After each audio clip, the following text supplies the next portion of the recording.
The story unfolds in the borderlands of Castle, a place that had been struck by an unrelenting drought.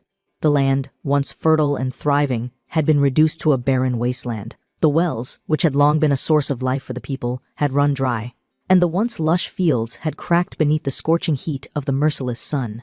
With no water to sustain them and no crops to harvest, fear took root in the hearts of the villagers. Desperation weighed heavily on them, and one by one, families began to make the painful decision to leave their homes in search of a better fate elsewhere. However, their attempts to flee were seen as a great betrayal by the Margrave of Castle, who ruled over the land with an iron fist. To him, abandoning the village in such dire times was nothing less than treason, and treason, in his eyes, deserved only one punishment: death. In response to the villagers' actions, the Margrave dispatched his soldiers to hunt down those who attempted to escape. That day, terror filled the air as soldiers stormed through the village, mercilessly attacking anyone who dared to run. Screams echoed through the streets as the innocent were cut down, their hopes of freedom crushed beneath the weight of cold steel. Among the many who tried to escape was a young boy. He ran as fast as his small legs could carry him, his breath coming in ragged gasps as a soldier closed in behind him. But before he could get far, his foot caught on a jagged stone, and he tumbled to the ground. Pain shot through his limbs. But it was nothing compared to the sheer horror that gripped him as he looked up to see the soldier standing over him, sword raised high. He screamed, calling for help, though deep down he feared no one would come. Overseeing this madness was none other than the Margrave's son, a man both feared and revered for his power. A sorcerer of great might, he often boasted that the blood of divine kings coursed through his veins, setting him apart from mere mortals. With a look of absolute displeasure, he observed the chaos unfolding before him. His expression twisted into one of disdain as he watched the villagers scramble like frightened animals. With a slow shake of his head, he spoke, his voice laced with contempt. Even the lowest of beasts, he said, understood the value of another's kindness. Yet these parasites were incapable of gratitude. Did they not realize that they were still alive only by the mercy of his lordship? By the grace of those who carried divine blood? And yet, at the first sign of hardship, they abandoned their homes without hesitation. Had they completely lost their fear? As he spoke, a desperate voice broke through the carnage. A woman, her face streaked with tears, fell to her knees and begged for mercy. Her hands trembled as she pleaded for the life of her child, asking only that the boy be spared, but her cries fell on deaf ears. Without hesitation, a soldier drove his spear into her body. A gasp escaped her lips as the cold steel pierced her flesh, her eyes widening in shock. The force of the blow sent her collapsing onto the ground, blood pooling around her lifeless form. The boy, still on the ground, could do nothing but stare in horror, his mother's body lying motionless before him. The Margrave's son watched this unfold with a deepening frown, unimpressed by the spectacle. How could someone be so foolish? This was becoming dreadfully dull. One of the soldiers, sensing his master's growing boredom, quickly stepped forward, bowing his head apologetically. He begged for forgiveness, admitting his ignorance. What could they do to entertain him? Not long after, several people were rounded up and hung from the gnarled branches of an ancient tree. Their hands were bound, their bodies dangling as they struggled against the noose tightening around their throats. Women clung to them desperately, supporting their weight to delay their inevitable suffocation. The Margrave's son observed this scene with mild amusement. Parents supporting their children, wives holding up their husbands. It was almost poetic. A soldier called for his attention, and he turned, a smile playing at the edges of his lips. The soldier, wearing a cruel grin, pressed his foot onto the head of a wounded man lying in the dirt. The man groaned in pain, too weak to fight back. With a mocking tone, the soldier asked what they should do with him. Should they hang him by the waist instead? That way, he wouldn't die too quickly. He would have time to struggle, to suffer. After all, should he not be given the same chance as the others? A girl, standing nearby, sobbed uncontrollably. She begged them to stop, pleaded for mercy. But her cries only irritated the soldier. With a sharp slap, he struck her across the face, ordering her to step away. She stumbled, clutching her cheek in pain. Ignoring her, the soldiers strung up the wounded man. The girl, tears streaming down her face, called out his name, Ivan. The Margrave's son chuckled as he watched the girl desperately holding on to her husband. Amused, he approached her. With a mocking tone, he praised her, calling her a good girl. She understood, didn't she? If she let go, her lover's veins would burst, and he would die. She had to hold on. He watched for a moment longer, savoring her suffering, before turning his attention elsewhere. It was then that a voice cut through the cruel laughter and the cries of the villagers. A voice of calm authority. Someone spoke, saying that one should not be so quick to judge the blood of divine kings. The Margrave's son turned to face the newcomer and was surprised to see a knight approaching on horseback. Recognition flickered in his eyes, and a slow smile spread across his face. Could it be Sir Zebek, his former fencing instructor? With an air of familiarity, the Margrave's son stepped forward, his smile widening. He welcomed the knight, greeting him as an old friend. Zebek, however, remained unfazed. His expression was calm but firm as he questioned the necessity of such cruelty. A nobleman blessed with divine blood should possess a nobility of spirit equal to that lineage. The Margrave's son tilted his head, amused by the sentiment. Did Zebek think his honor would be tarnished by a few nameless peasants? No one would speak of this incident. These fools had dared to insult his dignity over something as trivial as a delayed rain. This was the natural order of things. Unless... Was Zebek planning to spread rumors of his actions? He was, after all, a holy knight recognized by the royal church. Was he truly willing to defame one of noble blood? Zebek met his gaze with unwavering seriousness. The truth, he said, could not be hidden forever. For the first time, the Margrave's son seemed momentarily puzzled. He said nothing, merely watching the knight in silence. A soldier leaned in, whispering discreetly, asking if they should deal with the intruder.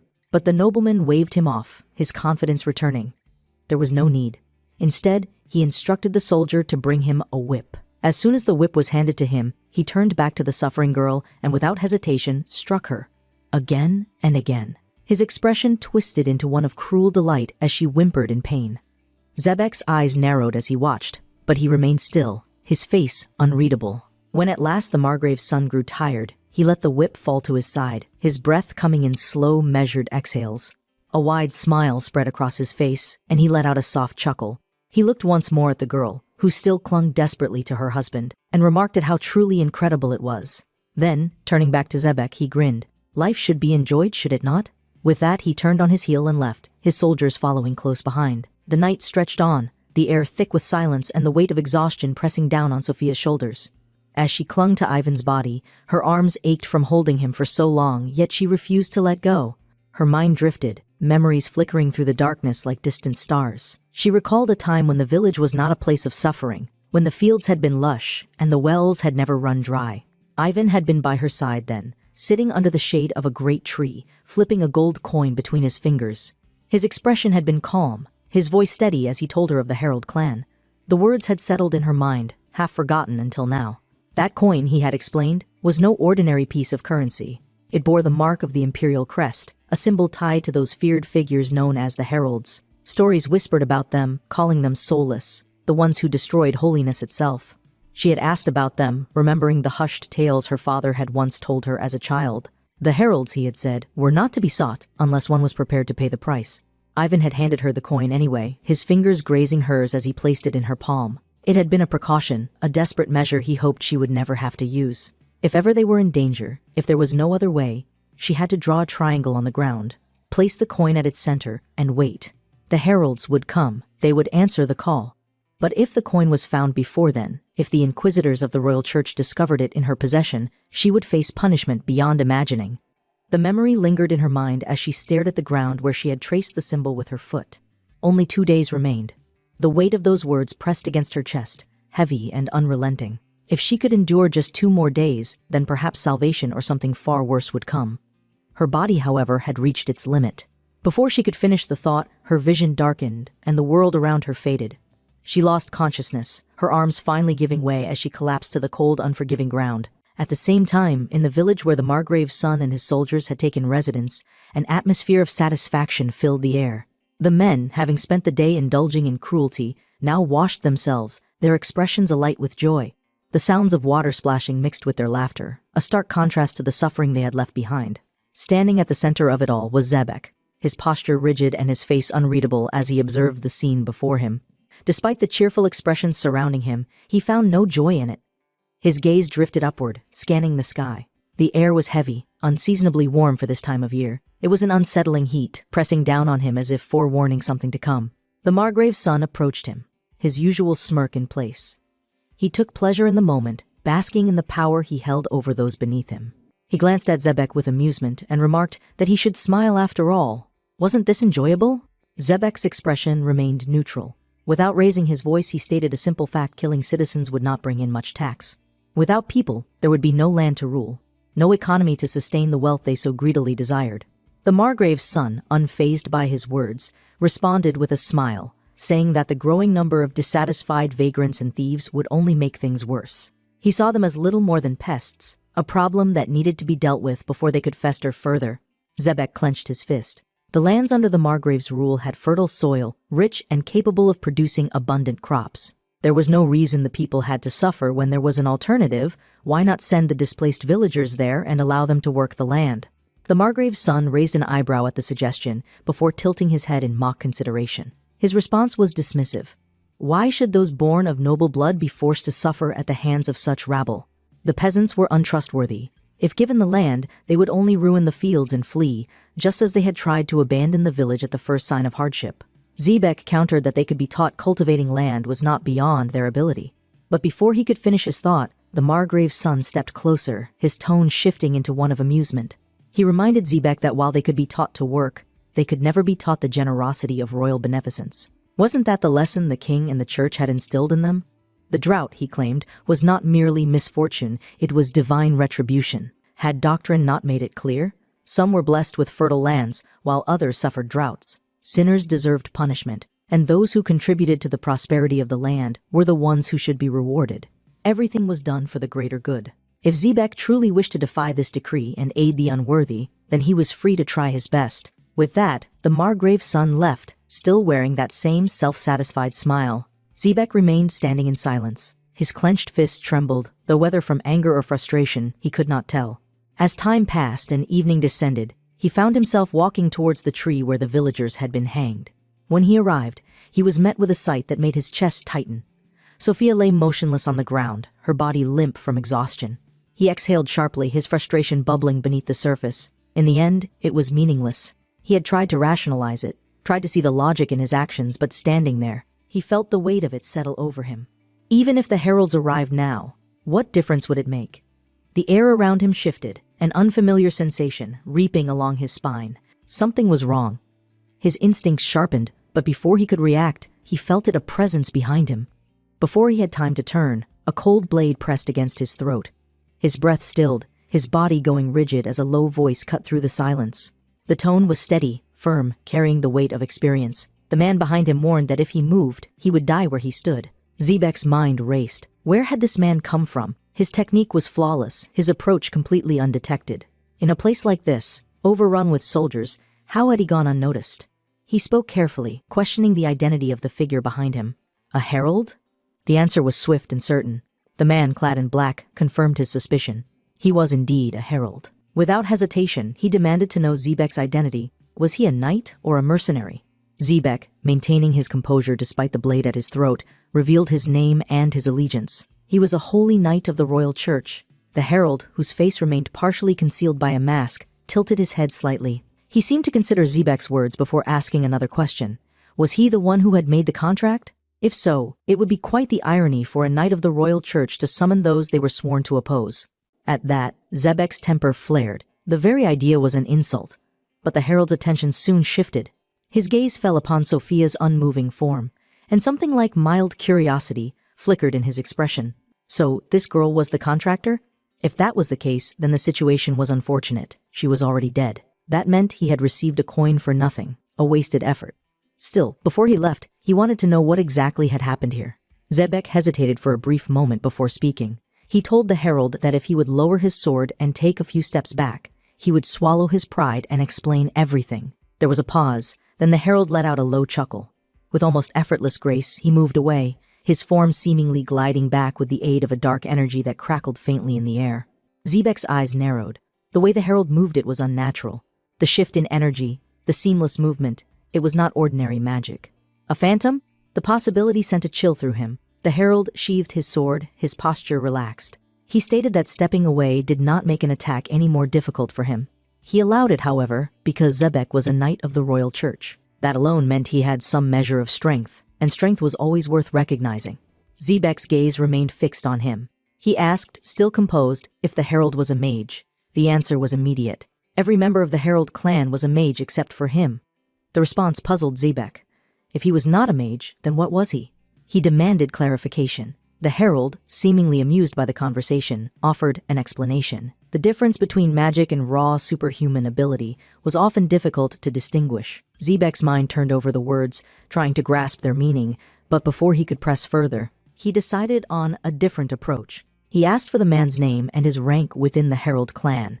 The silence stretched for a few seconds before the Herald finally responded. He introduced himself as Aiden of the 108 Spirits. Zebek studied him carefully. The 108 Spirits, the lowest rank within the Herald clan. Even so, the power Aiden had displayed was unlike anything he had ever seen. The night stretched on, casting a cold and unfeeling darkness over the land. The village lay in silence, the once lively voices of its people now reduced to whispers carried away by the wind. In the distance beyond the ruins of homes and the blood-soaked ground, Aiden stood at the edge of a high cliff, his gaze sweeping over the city below. The silence between him and Zebek was thick with unspoken thoughts, the weight of the conversation they had just shared lingering in the air like an unshakable presence. The wind howled, carrying with it the distant echoes of a village that had been left to decay under the rule of merciless men. Zebek had spoken of the horrors that had unfolded, the unjust slaughter of villagers, the cruelty of the Margrave's son, and the indifference of those who stood by and allowed it to happen. Aiden, in turn, had listened with an unreadable expression, his mind processing the events, calculating every detail with the sharpness of a man who had witnessed many atrocities in his lifetime. And yet, despite everything, the contract had still been sealed. The terms were clear. Sophia had made a plea before her death, had cast her last hope upon the Herald clan, and now, despite her passing, the deal remained. The question that lingered was what would become of it. Before any more words could be exchanged, the sound of beating wings disrupted the stillness. A shadow passed overhead before landing effortlessly on Aiden's shoulder. The owl, sleek and dark-feathered, blinked with intelligent eyes as it addressed its master. The bird's voice carried an unnatural clarity as it spoke, confirming that it had answered the request. But upon arrival, the contractor had already perished.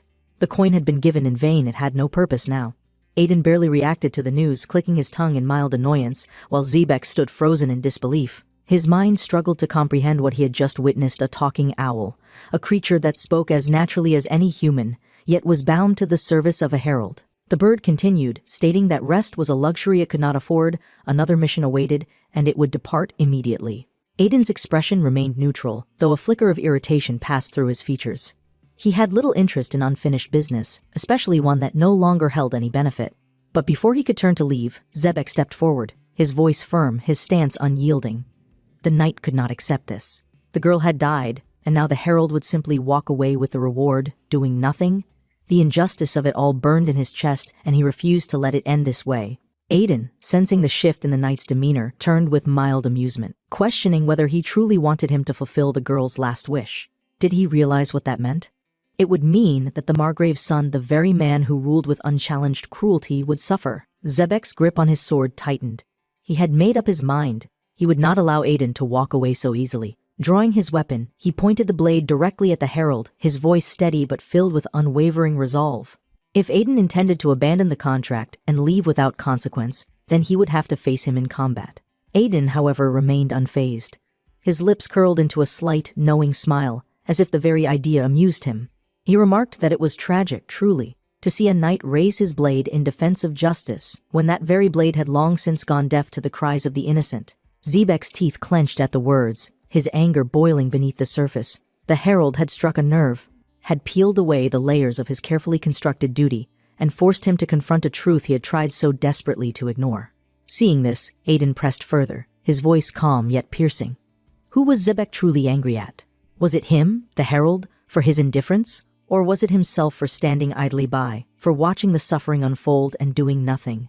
Zebek's fury only grew, but he could not immediately answer. Instead, his mind wrestled with the weight of the accusation, with the question that had been thrown at his feet like an undeniable truth. What could Aiden possibly understand? What gave him the right to speak so easily of suffering? But before he could voice his frustration, Aiden shifted the conversation, his gaze drifting upwards towards the night sky. He asked Zebek if he knew of the constellations, if he was familiar with the legends they carried. The sudden change in topic caught the knight off guard, his frustration momentarily subdued by confusion. Why did it matter? What was the purpose of such a question? Aiden, still looking up, mused that people often looked at the same stars yet saw entirely different things. For some, those distant lights were the remnants of heroes, guiding figures from the past immortalized in the heavens. For others, they were nothing more than dim, flickering glimmers in an endless void. Perception shaped reality. just as some might see the slaughter in the village as necessary justice, while others saw it for what it truly was, senseless cruelty. Stepping away from the cliffside, Aiden made his way towards Ivan's lifeless body, still suspended from the tree where he had been left to die. He observed the corpse with an air of detached contemplation before stating with the same unwavering calmness that in the end there had been no difference between Ivan and the soldiers who had stood by and watched. They had all been caught in the same cycle of power and subjugation. Zebek lowered his gaze, his mind clouded with guilt. He had not acted, had not stepped in when he had the chance. Looking at the reflection in the blade of his sword, he thought of his duty, of the teachings of the royal church that had told him to honor those of divine blood. But where had that honor led him? To the execution of innocents? To the protection of men who held no regard for human life? Aiden, sensing the turmoil within the knight, spoke again. He called him a holy knight and declared that he had no desire to fight him. Instead, he raised his blade and cut the ropes that held Ivan's lifeless form. With a single motion, he caught the body before it could fall, handling it with an unexpected gentleness. If Zebek truly felt remorse for the girl who had called upon the heralds, then his sword was not his enemy. The knight said nothing, merely watching as Aiden gathered both Ivan and Sophia, carrying them away from the cruel display that had been made of them. When he reached a quiet patch of earth, he set them down and turned to Zebek with a simple question. Did he have a shovel? Zebek hesitated, unsure of how to respond. Did Aiden intend to bury them? The very idea was an act of defiance, a direct challenge to the Margrave's decree. Kazel had left them to hang as a message, a warning to all who would dare to defy him. To bury them was to erase that message, to show that the cruelty imposed on them would not be honored. Zebek remained silent, and Aiden took his lack of response as an answer. Without a word, he knelt down and began digging with his bare hands. Zebek stood still, watching him. Minutes passed, the only sound coming from the soft rustling of disturbed earth. Then, without another word, Zebek drove his sword into the dirt. Aiden paused, glancing up at him, waiting.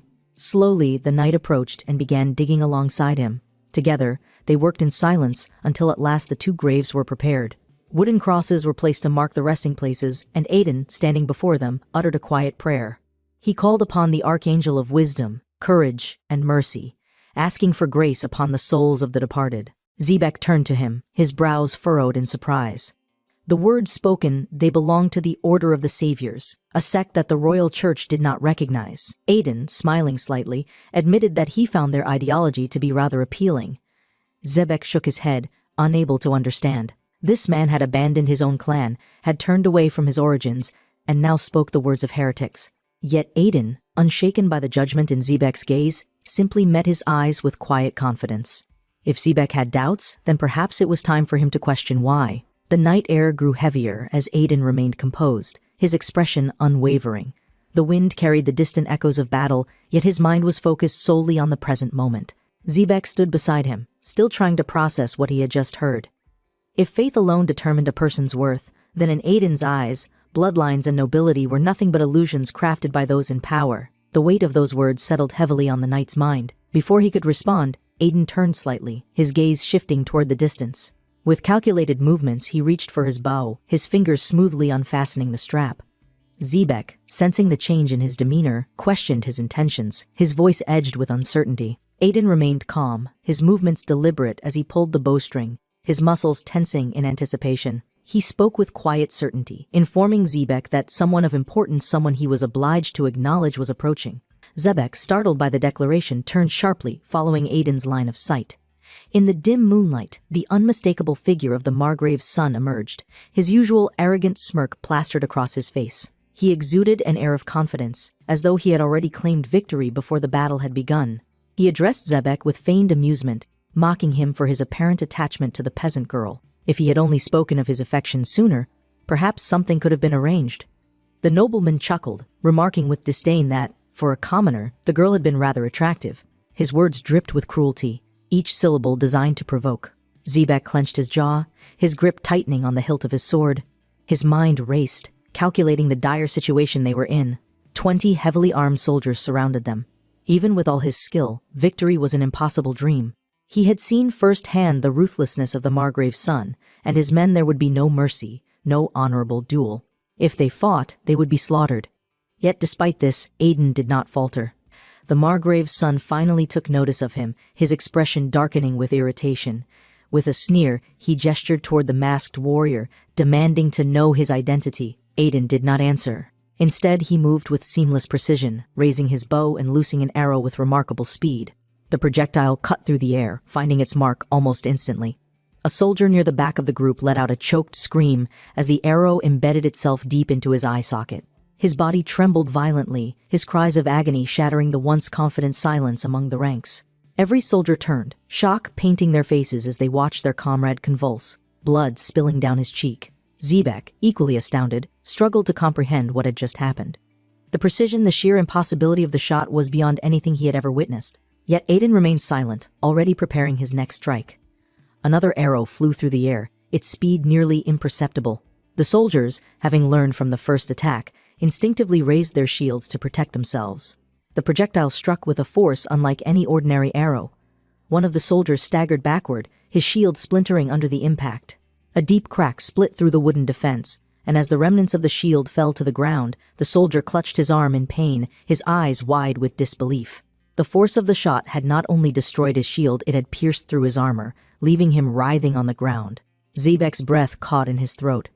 This was no ordinary archer. The way Aiden's arrows moved, it was as though they were alive, writhing like serpents in the air before striking with unnatural precision. The masked herald, his voice as calm as ever, finally addressed the knight's earlier question. What was it that he admired about the Order of Saviors? The answer was simple: their belief that a person's dignity was determined not by birthright, but by faith and deeds. The mere existence of a noble lineage did not make one righteous. A true leader was not measured by the blood in his veins, but by the way he governed his people. A cruel tyrant who tortured and oppressed his own could never be considered an aristocrat. The words struck a nerve. The Margrave's son, now seething with rage, shouted furiously, his voice laced with venom. His patience had run out. Pointing a furious finger at Xebec, he barked an order. This was no longer a request, but a command. The knight was to kill the so-called freak immediately. At that moment, Aiden moved. With incredible agility, he leaped high into the air, his form silhouetted against the full moon.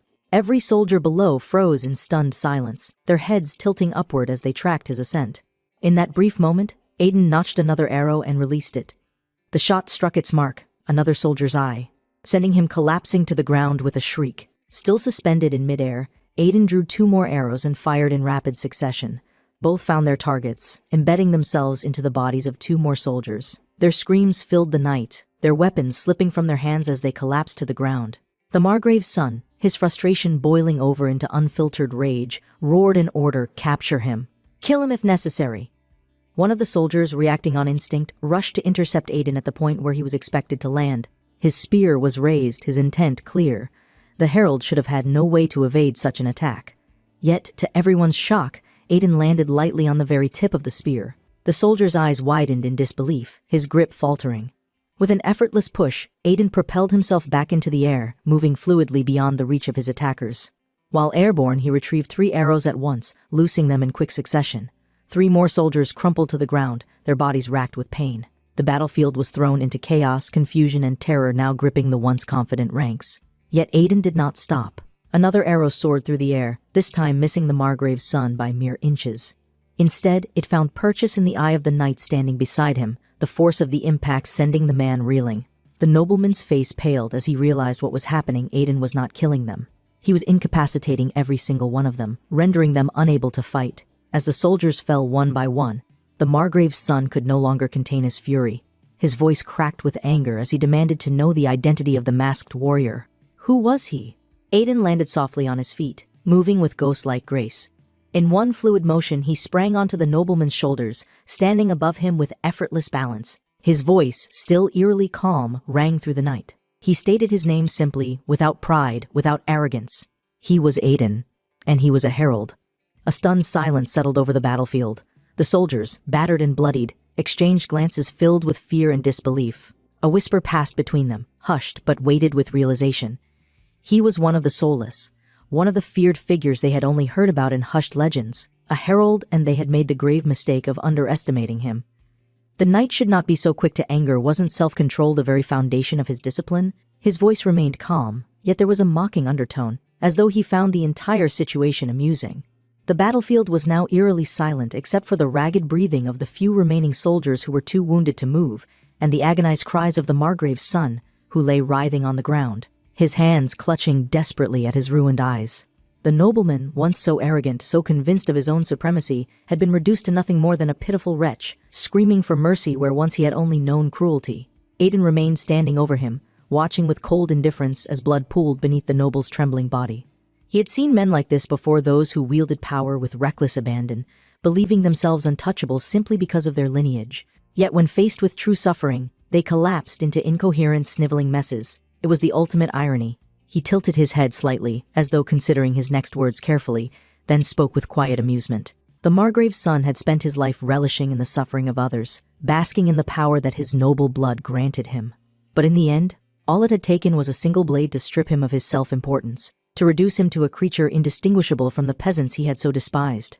Zebek, still gripping his sword, watched the scene unfold with a hardened expression. He had known that Aiden was dangerous, but even he had not expected this level of ruthless efficiency. There was no hesitation in his movements, no pause for contemplation.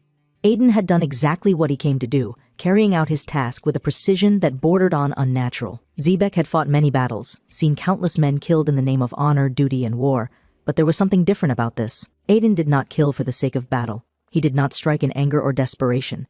He executed judgment with the cold certainty of one who had done it 1,000 times before. The Margrave's son, his body shaking from shock and pain, turned his ruined face toward Zebek, his bloodied hands reaching out in a desperate plea. He called out the knight's name, demanding that he fulfill his duty, that he strike down the monster who had dared to defy nobility itself. His voice was a mixture of rage and terror, disbelief laced into every syllable. How could this be happening? How could a low-born assassin, a mere insect before the might of divine blood, do this to him? Zebek met his gaze, but his expression remained unreadable. He did not move. The Margrave's son's disbelief turned into fury. He screamed at Zebek, calling him a traitor, a disgrace. He was an aristocrat, a descendant of the sacred lineage of Aoos, ordained by divine right to rule over the lesser people. Was he truly going to stand there and do nothing while this heretic defiled him? But before he could finish, Aiden took a step forward, cutting off his rant with a quiet chuckle. The irony was almost poetic just moments ago. This noble had been offering bribes, trying to buy his life with wealth, women, and power. And now, realizing that there was no salvation, he was throwing a tantrum like a child denied his toy. Aiden leaned closer, his voice low but sharp. He reminded the nobleman that his cries were wasted. Aiden had no interest in gold, no desire for noble favor. His title, his lineage, his so-called divine blood, it all meant nothing. Then, without hesitation, Aiden drove the dagger into the noble's remaining eye. A fresh scream tore through the air, louder than before, filled with pure, unfiltered agony. The Margrave's son thrashed wildly, his body convulsing from the pain, his hands clawing at his ruined face. He sobbed, gasping through his cries as his body trembled violently. Aiden let him go, watching as the once powerful noble collapsed onto the dirt, reduced to nothing more than a weeping, broken shell of himself. The judgment had been passed. The imperial law had been upheld. Zebek, gripping his sword tightly, finally spoke. His voice was firm, carrying the weight of both duty and personal conflict. Regardless of what Aiden had done, regardless of whether his actions were justified, Zebek was a knight of the church and the king. The law demanded that Aiden be punished. He could not allow him to simply walk away, even if his deeds had rid the world of filth. Even if he had done what others were too afraid to do, it did not change the fact that he was an executioner outside of royal decree. Aiden let out a quiet sigh, a small smirk tugging at the corner of his lips as he flicked the blood off his dagger and tossed it onto the ground. He remarked, almost casually, that Zebek was certainly different from the other knights he had encountered. He was not blindly obedient, not entirely lost in the dogma of the church. There was a hesitation in his voice, a wavering in his stance that spoke of a man who was caught between two conflicting truths. Zebek's expression darkened, his anger bubbling to the surface. How dare this man, this heretic, mock him? Did he truly believe himself above judgment? Did he truly think that he was the only one who saw injustice for what it was? Aiden spread his arms slightly, his voice carrying an air of amusement. He did not mock Zebek, he was simply pointing out the obvious. The knight was not angry because of what Aiden had done. He was angry because, deep down, he knew Aiden was right. The wind had barely settled, and the dust had not yet fully cleared when Aiden vanished from sight, leaving only the faintest trace of the energy that had enveloped him.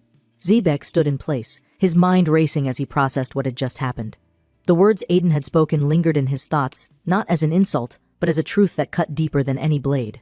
It was, in fact, praise. The other royal knights were nothing but expendable pieces, men cast aside from their noble houses in a desperate attempt to settle inheritance disputes. They were sent away, not out of duty or honor, but because they were inconvenient. In this, Aiden had not been wrong. The realization sat heavily in Zebek's chest, a weight he could not ignore. He wanted to respond, to argue, to justify his position, but before he could form the words, the masked herald had already anticipated him. Did he truly believe he could keep up with him? That question alone froze Zebek in place, his breath catching as he witnessed the energy that surged around Aiden's body. It was unlike anything he had ever seen before. Something beyond mere magic, beyond even the gifts of noble blood. The sheer force of it was undeniable. And then, just as suddenly as he had appeared, Aiden was gone. The wind rose violently, and in the blink of an eye, he had vanished into the night. Zebek stood motionless, his eyes fixed on the empty space where Aiden had been just moments before. Even for all his skill, for all his training, he could not have stopped him. No one could. No mere knight, no noble general, no warrior of the church. Aiden was something else entirely. The Herald clan was not to be underestimated. And now, they had made their move. The battle had ended, yet in truth, the only ones who had suffered losses were those who had stood against them. Zebek exhaled slowly, his grip on his sword loosening as he allowed the tension in his muscles to fade. His gaze drifted toward the horizon where the first light of dawn was beginning to rise. For the first time in what felt like an eternity, he felt something stir in his chest, an ache he could not explain, something deeper than simple exhaustion. Meanwhile, far away, outside the gates of Margrave Castle, a large gathering of people had fallen to their knees. They were refugees, nomads who had lost their homes, men and women who had barely survived the brutal horrors of war, monsters, and bandits. The crowd was a sea of hollow faces, gaunt with hunger, their clothes in tatters, their bodies frail from days, if not weeks, of suffering. One of the men at the front, his voice hoarse from pleading, begged for relief. He knelt in the dirt, pressing his forehead to the cold stone, imploring the Margrave for mercy. They had no food, no homes. Without aid, they would perish. He apologized profusely, knowing full well that his words alone might not be enough. But if they were forced to pay the heavy taxes imposed upon them, it would be their final death sentence. The Margrave sat upon his throne, his expression unreadable as he listened to the pleas of the starving masses. His posture was relaxed, his presence imposing, yet he showed no outward sign of sympathy or irritation. His cold, calculating gaze swept over the desperate faces before him. With a slow, measured tone, he responded, "Shame. That was what they should be feeling. If he were to show them mercy, what would stop others from coming to him, groveling for food and shelter? Were they so shameless as to expect a noble lord to grant them favor when they had done nothing to deserve it?" His words sent a visible ripple of tension through the crowd. The men, who had once spoken with hope, now lowered their heads in silent despair, their hands trembling. One of them, however, dared to raise his voice once more. His plea was desperate, but his tone remained respectful. They were in a hopeless situation. Surely, there must be some allowance that could be made. The Margrave's eyes lingered on him for a moment before he responded.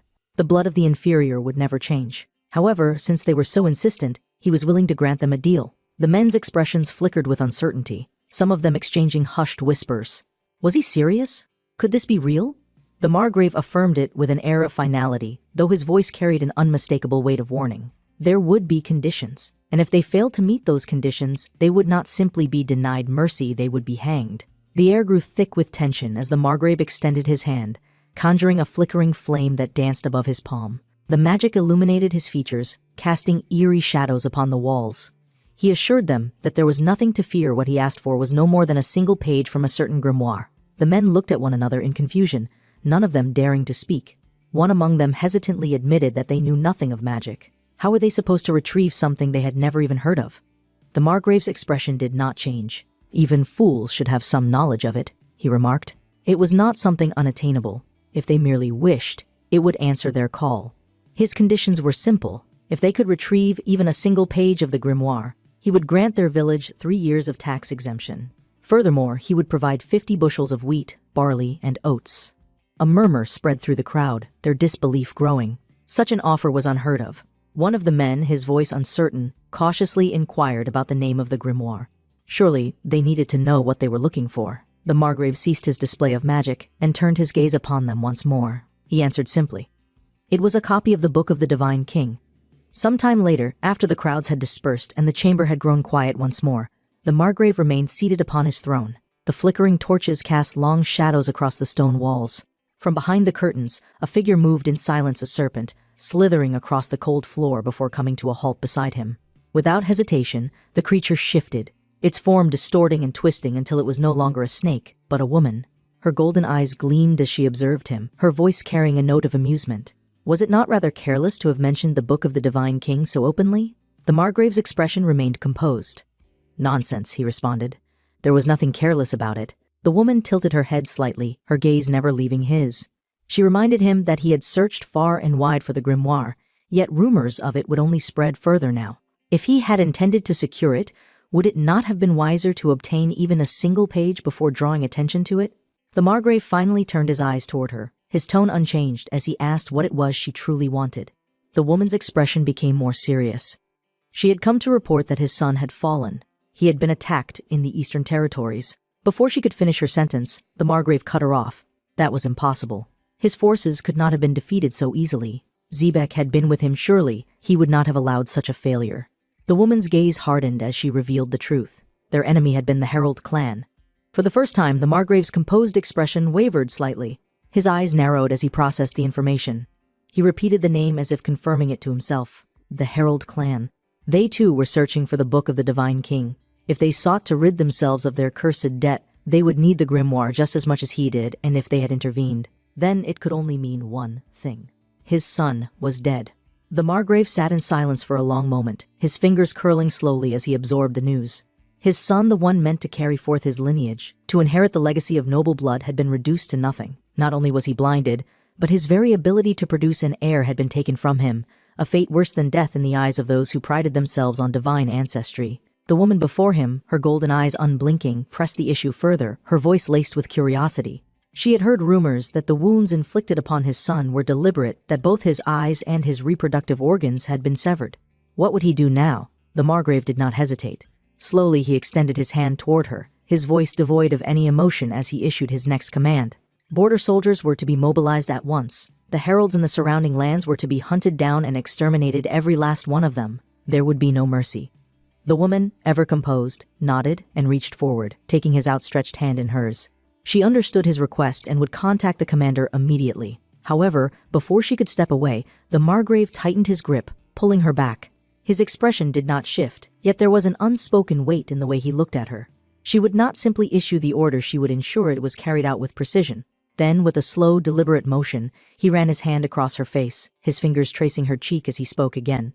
Since his child had been ruined, he would need a new one. Far from the castle, across the barren land scorched by the sun, Aiden walked, the dry earth cracking beneath his boots. The heat was unrelenting, the air thick with dust, and each step felt heavier than the last. His flask had run empty some time ago, and with every passing minute, his thirst became more unbearable. He let out a deep sigh, muttering to himself about the miserable state he was in.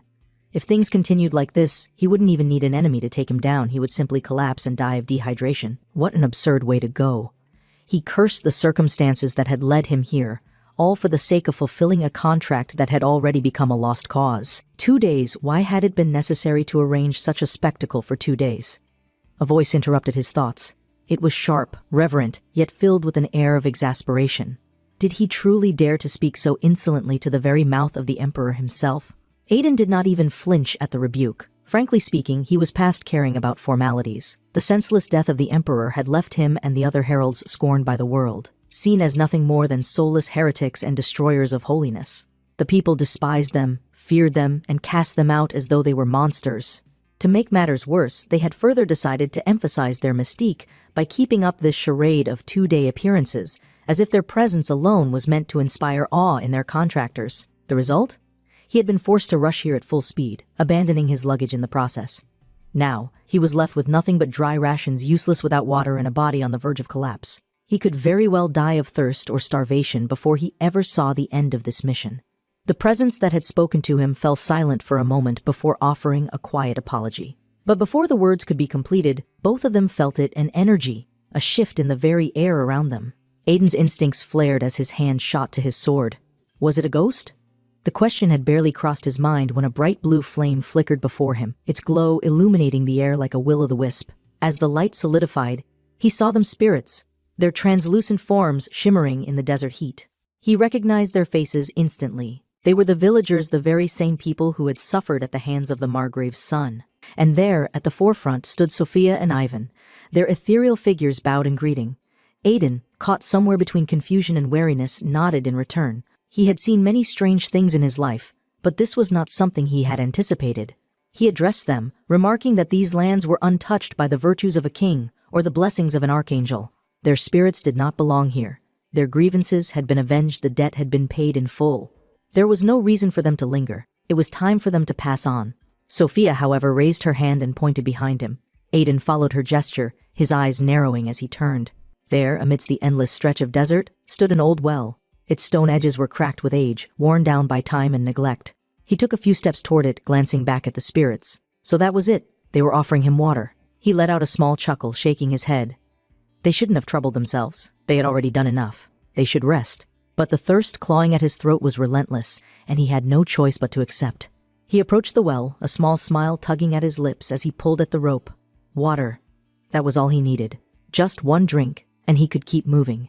But as he peered inside, expecting to see the shimmer of liquid at the bottom, his expression stiffened. There was no water. Instead, buried beneath the sand at the base of the well, a single piece of parchment protruded from the ground. Brow furrowed. What the hell was that? He reached in, pulling the paper free, dusting it off as he examined it. His fingers ran over the worn edges, his eyes scanning the text written across its surface. Recognition flickered in his expression. The words, the symbols. This was no ordinary piece of paper. This was a page from the Book of the Divine King, the very source of divine power. The revelations continued to unfold before him. The true history of the heralds, the truth buried beneath centuries of silence, was written there. Once they had been known as the Arogas, a people who had survived a devastating typhoon on their home continent. Desperate for refuge, they had migrated to the land of Vibras, a continent originally ruled by 8 divine kings, each seated upon their own throne. However, during this era, one among them had seized control, suppressing the remaining 7 kings under his rule. This usurper had been none other than Emperor Isad of the Isad lineage. The emperor's goal had been clear. He sought to erase the sacred royal bloodline, to wipe out all remnants of divine rule. At the same time, a group of foreigners, the Aras, had been searching for a new home. In exchange for their loyalty, Isad had given them a grimoire known as the Song of the Yellow Bird, along with the powerful entity known as the Mouth of the Emperor. In doing so, the Aras had signed an eternal contract, becoming what the world would later call heralds. Thus, their hands were forever stained with divine blood. They had become the executioners of the emperor's will, his personal inquisition, eliminating nobles who had defied his rule. To the people of Vibras, this was the ultimate sin. They believed in reincarnation, in the afterlife, in the endless cycle of rebirth. But the heralds? They had severed that cycle, spilling the blood of kings and rulers in the name of imperial law. And then, the emperor died. His empire fractured into 8 independent kingdoms. The heralds, once feared as the hands of the emperor, were now condemned universally. They were no longer warriors of the empire. They were no longer protectors of the throne. They were nothing more than soulless heretics, the cursed remnants of a forgotten contract. Aiden stared at the parchment, his fingers tightening around its edges.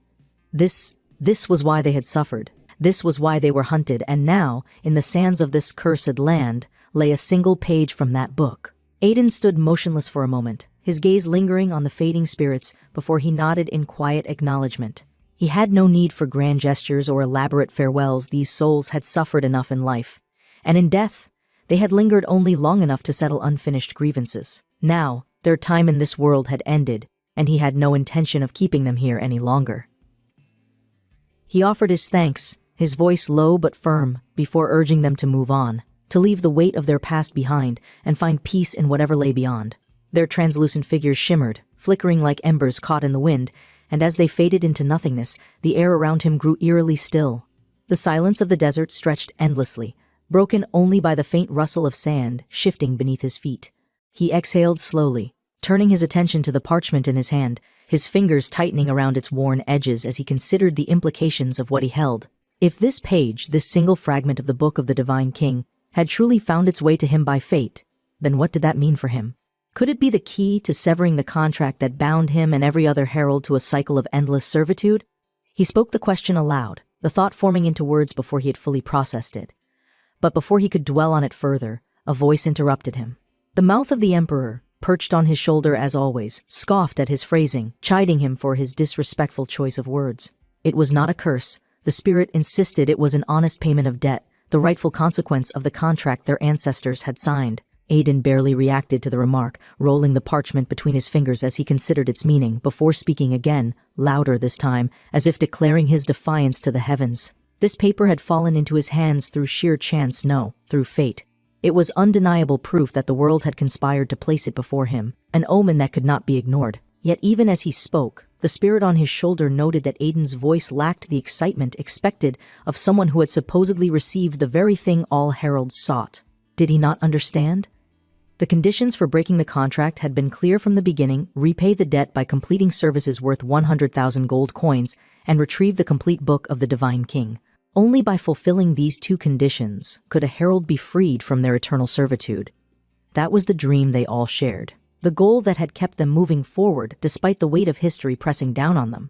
Aiden remained silent for a moment, staring at the parchment in his hands, before acknowledging the truth of the statement. This was the path every herald walked, the sole escape from the chains that bound them. Yet despite that, something about it all felt wrong. The book itself was the reason for their suffering, its very existence a symbol of their bondage, and its fragmentation into scattered pages had been caused by none other than his father. Aiden exhaled sharply, irritation creeping into his expression as he forced himself to push the thought away. It was not something he had the luxury to dwell on right now. His throat burned with thirst, his body growing weaker with every passing moment, and the dry air offered him no reprieve. His immediate concern was survival, and until he found water, all other questions would have to wait. Unbeknownst to him, from behind the jagged formations of a nearby rock, he was being watched. Midam of Adol, crouched behind the stone, observed him with piercing eyes. Her hands pressed against the rough surface as she studied his every move. A frown crept across her face as she analyzed the man before her, her thoughts clouded with disdain. So this was him, the son of a traitor, the weakling who had been granted the title of a herald despite having no talent for magic, no exceptional skills to speak of. To her, his very existence was an insult to the position he held, a stain on the legacy of the heralds. Beside her, Ismail, her companion, shifted uncomfortably. He hesitated before speaking, his voice lower than hers as he admitted his uncertainty. Was it really true that Aiden couldn't use magic? That he carried some kind of curse? The rumors had always been vague, and while it was said that Aiden was completely incapable of wielding magic, no one had ever truly confirmed the full extent of his limitations. Midam's lips curled into a sneer, her distaste evident as she scoffed at his hesitation. She had heard far worse things about Aiden. The stories painted him as a pathetic excuse for a warrior, a child who had wet the bed until he was 8 years old, who had struggled to even draw the string of a bow. Someone like that had no right to call himself a herald. How could someone so pathetic ever hope to fulfill his duty? Ismail, still watching Aiden from behind the rock, seemed troubled by her words. He hesitated again before suggesting that maybe they should just return home. There was no real reason for them to be here. Even if Midam was related to the original contractor, what business did she have involving herself with a low-ranking herald? They were apprentices. They had no obligation to interfere. But Midam had already made up her mind. A sharp smile formed on her lips as she raised an arrow between her fingers, twirling it slightly before setting it against the bowstring. If they were already here, they might as well test him. Ismail's expression darkened immediately. His voice rose slightly, laced with protest. Apprentices were not allowed to attack heralds. It was a rule, unspoken yet universally understood. Even if Aiden was of a lower rank, even if he was unworthy in their eyes, an attack would be seen as an offense. But Midam's smirk did not waver. Who cared? If she defeated him, if she proved that he was unfit, then she would take his place. Someone capable would finally hold the title of herald, and she would be the one recognized. To her, this was not just a test, it was a challenge, a way to prove that Aiden did not deserve to stand where he did. Without another word, she loosed the arrow. It cut through the air, flying toward its target with perfect precision. Aiden, still standing in place, did not move. Midam grinned, quickly ducking behind the rock, expecting the impact. But then a sharp pain struck her forehead. A rock, hurled with calculated force, slammed directly against her skull, and she let out a loud cry, pressing a hand to her face as she staggered backward in shock. Ismail's eyes widened in disbelief as he turned toward her, calling her name in alarm. Midam, seething, barely registered his concern as she glared in the direction of the attack, one hand still clutching her forehead. Aiden stood before her, his quiver in hand, his expression unreadable. He had moved without a sound, his presence so seamless that she hadn't even realized he had gotten so close. Without a word, he lifted the quiver slightly, his sharp gaze meeting hers with quiet intensity. Midam, still holding her throbbing forehead, forced a stiff smile, trying to mask her anger. It was just a greeting, she insisted, a simple test of skill. But deep down, she was rattled. When had he gotten here? She hadn't felt his presence at all. More importantly, had he really just caught that arrow with his quiver? Aiden's gaze did not waver as he turned his attention to both of them, his expression as cold as ever. He asked for their names, and after a brief pause, Midam answered first, avoiding direct eye contact, while Ismail hesitantly followed suit. They introduced themselves as apprentices sent to assist him, a statement that made Aiden's expression darken with silent irritation. Help? He scoffed at the thought. He tossed their arrows onto the ground before them, his voice steady as he questioned their presence. With these? Midam, regaining some of her composure, smirked and remarked that his quiver had looked empty. Wasn't she just helping? Aiden exhaled sharply, looking away. It was obvious they were bored in the Holy Lands and had asked to be sent here for entertainment. He told them to go home. Midam's face twisted with fury as she snapped back, "Are we children?" Aiden turned back toward them, his eyes narrowing. For a herald, lineage means nothing. Aiden observed them in silence, his gaze sharp and calculating, before finally raising his hand in a deliberate motion. His serious expression left no room for misunderstanding as he addressed them, questioning their intentions. If they were apprentices, then they were here to assist him, yet they had fired arrows at him without hesitation. Did they intend to help him, or were they asking for discipline?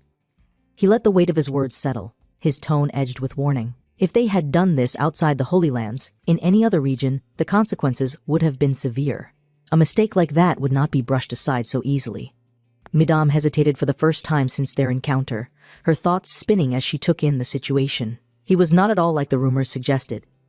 Everything she had heard painted him as a fool, a weakling, a disgrace to the heralds, but now, standing before him, feeling the sheer force of his presence, she knew those rumors were wrong. This man was... His voice hardened as he demanded an apology, his expression dark and unyielding. The tension in the air thickened as he clenched his fists, waiting for her response. He made it clear that if they wanted anything from him, they had to show respect first, whether they came from Aras or even from the ranks of his enemies. Their allegiance did not matter, but they had to decide which side they stood on. Midam clenched her teeth, her frustration evident as she lowered her gaze. Swallowing her pride, she spoke her name, acknowledging her mistake, and apologized formally for her disrespect to the herald Aiden. She also revealed that she was a roguess. Aiden's stern expression did not waver as he accepted her apology, but he made it clear that from this point forward, she was to refrain from playing with weapons unless she intended to kill. Outside the Holy Lands, the world did not forgive carelessness. If she aimed at someone, she had to be prepared to take their life or lose her own. Midam's shoulders tensed at his words, her gaze dropping momentarily before she nodded in understanding. She knew now that he was not someone to be taken lightly. Turning away from them, Aiden stepped forward, moving along the stone path with steady, purposeful strides. He told them they could go back. He had no need for apprentices. He would not report their actions, nor would he involve them in his affairs. They had been given a chance to leave, to return to the safety of their training, but that was where their part in his journey ended. For a moment, neither of them moved, the weight of his words sinking in. Then, he suddenly stopped, his brow furrowing slightly as a thought occurred to him. He turned back to face them, his expression shifting into something almost amused. He had been so caught up in the confrontation that he had almost forgotten his biggest concern. His lips curled slightly into a smirk as he casually asked if they had any water. The moment he said it, Midam's entire posture changed. Without hesitation, she raised her voice and issued a challenge. Ismail's face drained of color, his hands lifting in alarm as he turned to her in shock. His voice rose in panic as he called her name, urging her to reconsider. This man was dangerous. What was she thinking? Midam, however, ignored his protest. Her thoughts burned with conviction. Aiden was different from the rumors. He was strong, proud, and undeniably intelligent. If she backed down now, if she turned away from the challenge, wouldn't that be the same as admitting cowardice? A herald could not be afraid of conflict. She could not allow herself to hesitate now that she had seen the truth. If she wanted to prove herself, if she wanted to claim her rightful place, this was her chance. Without flinching, she declared her name once more, this time issuing a formal challenge to Aiden for the position of herald. The weight of her words sent a wave of silence through the air, thick and unmoving. Aiden's gaze hardened, his fingers curling slightly as he clenched his fists. His silence was heavy, the unreadable depth in his eyes making it impossible to tell what he was thinking. Ismail shut his eyes tightly, his breath unsteady as he raised a trembling hand. He had known Midam for a long time. He had never seen her this determined before. Aiden let out a slow breath, resting a hand against his head, deep in thought. The mouth of the Emperor rested above them, watching from the sky as the events unfolded. Aiden exhaled through his nose, already regretting the direction this was taking. He had no intention of wasting his time on a pointless duel. This wasn't some child's game. The way these apprentices acted was proof enough that a certain someone had led them astray. He placed his hand on his hip, looking at Midam with a mix of exhaustion and irritation. If she won, she would take his position, but did she even understand what would happen if she lost? Midam stood her ground without hesitation, placing her hands on her hips as she spoke with unwavering confidence. She knew exactly what was at stake. Everything she had, including her life, would belong to him. And she was ready for that. Aiden exhaled sharply. Of course, this wasn't just about proving her worth. She truly believed that she could replace him. He knew his reputation wasn't perfect, and he had no doubt that people doubted his capabilities, but he hadn't been given this position for nothing. The fact that Midam thought she stood a chance at defeating him only proved that she underestimated him. Aiden's gaze darkened as he gave her one final warning. If she wanted to back out, now was the time. The fact that Arail had defeated him once did not mean that she could. Midam did not move. She took one deliberate step backward, placing distance between them. Ismail's panic grew, his voice rising again as he called her name, but it was already too late. Midam's voice rang clear and strong through the open space as she announced that there were exactly 100 steps between them now. The duel had begun. The mouth of the Emperor, glowing under the heat of the sun, declared the match official. The herald must accept the challenge. Midam's confidence wavered slightly as she stiffened in surprise. Had that really been the Emperor's mouth? Aiden scratched his cheek absently, clearly caught off guard as well. Was the spirit serious? Ismail's expression darkened with fear, his body trembling as he lowered his head. This was bad. The Emperor's lips were a spirit given to every herald, and once it had confirmed a duel, there was no longer a way to refuse. Midam had spoken recklessly, but now there was no way to back out. Midam's frustration bubbled over into anger. She had no choice now. She had to win. The battle had been decided before the first move was made. Later, as the dust settled, Aiden stood over the battlefield, his flask of water finally in hand. Around him, his two so-called challengers sat in defeat, their bodies covered in dirt, their expressions burdened with disbelief. Ismail sat with his head bowed low, his teeth clenched as he struggled to process what had just happened. The fight had been unlike anything he had ever seen. During the battle, Aiden had not even used a bow in the way they had expected. Instead, he had rapid-fired stones, launching them from his bow with such force that they had become deadly projectiles. Midam had gritted her teeth, trying to anticipate the attacks, but his speed had overwhelmed her completely. In the final moment, she had raised her hand in desperation, forming a magic seal around herself as a shield, but it had been too late. The battle had already been decided the moment she underestimated him. As the reality of her loss settled in, she finally understood the rumors had been wrong. Aiden fired the stones from his bow with unwavering confidence, each projectile glowing with a faint energy that crackled through the air. The sheer speed and force of the shots left no room for hesitation. Midam, feeling the weight of the attack bearing down on her, instinctively raised her hand, conjuring a magic seal to shield herself. Sweat trickled down her forehead as she gritted her teeth, eyes darting frantically to track the stones zipping past her, each one barely missing her by mere inches. Panic clawed at her chest. This was nothing like what she had prepared for. Across the battlefield, Ismail watched in growing disbelief, his mind struggling to comprehend what he was witnessing. Hadn't everyone said that Aiden was incapable of magic? And yet, here he was, utilizing a technique so refined that it mimicked the legendary art of the Yellow Crane. Was this really just raw skill, or had Aiden somehow unlocked something no one else had seen? As Ismail's thoughts spiraled, his gaze drifted to the protagonist, now casually drinking from his water flask as though the fight was already decided. Midam exhaled sharply, regaining her footing as the dust settled. Her grip tightened around the hilt of her sword, her body tense with determination. This wasn't over. If she could predict his movements, she could turn the fight around. Her sharp eyes scanned the terrain, searching for the right moment. Then, she saw a large stone positioned in such a way that it could cut off Aiden's movement. This was her chance. She lunged forward, raising her sword high, ready to strike him down. In her mind, she had already won. She had calculated everything, placed herself in the perfect position, but as her sword carved through the air, she felt nothing. The moment of victory was stolen from her as Aiden's form dissipated into dark smoke, vanishing as if he had never been there at all. Her breath hitched, confusion gripping her. What was this? Where had he gone?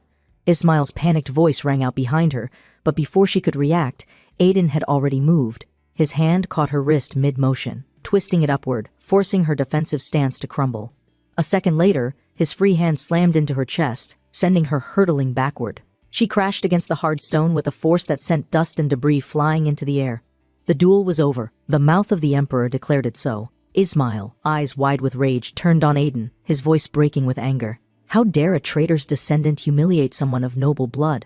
Blinded by his emotions, he charged forward, ignoring the consequences, but before he could take another step, the voice of the Emperor's mouth rang out once more. Not only had Midam lost, but because of his interference, he too now belonged to Aiden. The words struck them both like a hammer. Midam, still sprawled in the dust, trembled with rage and humiliation, unable to meet Aiden's gaze. Her fingers curled into the dirt, her body shaking as tears burned behind her eyes. This couldn't be happening. She had lost everything. Her grip tightened around the dagger at her waist. If she could not win, then at least she could die on her own terms. But before she could make the fatal cut, a sharp crack split the air. A stone, launched with precision, struck her wrist, sending the dagger flying from her grasp. It clattered to the ground, and Aiden, still seated on a nearby rock, barely lifted his gaze as he remarked that he knew she would try something like this. Midam's shoulders shook, anger overtaking her as she let out a wordless cry of frustration. Aiden closed the cap of his water flask, finally rising to his feet. He had no interest in dragging this out further. With a dismissive tone, he announced that the lesson had been more than enough. They were free to go. Midam and Ismail, still reeling from the shock of their loss, stared at him in disbelief. He wasn't claiming them? He could have enslaved them under herald law, yet he was letting them walk away? Aiden merely shrugged, stating that it would be easier to pretend that none of this had happened. A duel of this nature, if reported, would only cause complications in their records. They should be grateful. With that, he turned on his heel, continuing his path into the mountains without looking back. But Midam, anger still burning in her chest, refused to let it go. Raising her voice, she demanded an explanation. How could he just throw away a trained fighter like her? She had value. Was he really that arrogant? Ismail, exhausted and humiliated, covered his face with his hands, muttering for her to stop. But Aiden, without breaking his stride, simply chuckled. He barely spared her a glance as he threw one final remark over his shoulder. If she had been as strong as Ariel, she wouldn't have lost. The truth was simple. She was not worth keeping. And with a smirk, he added that there were plenty of men in the world who liked young girls. But he was not one of them. Aiden walked with steady, deliberate steps, his mind still lingering on the events that had unfolded. His final words to Midam had not been meant as a cruel dismissal, but as a reminder of the harsh realities of the world they lived in.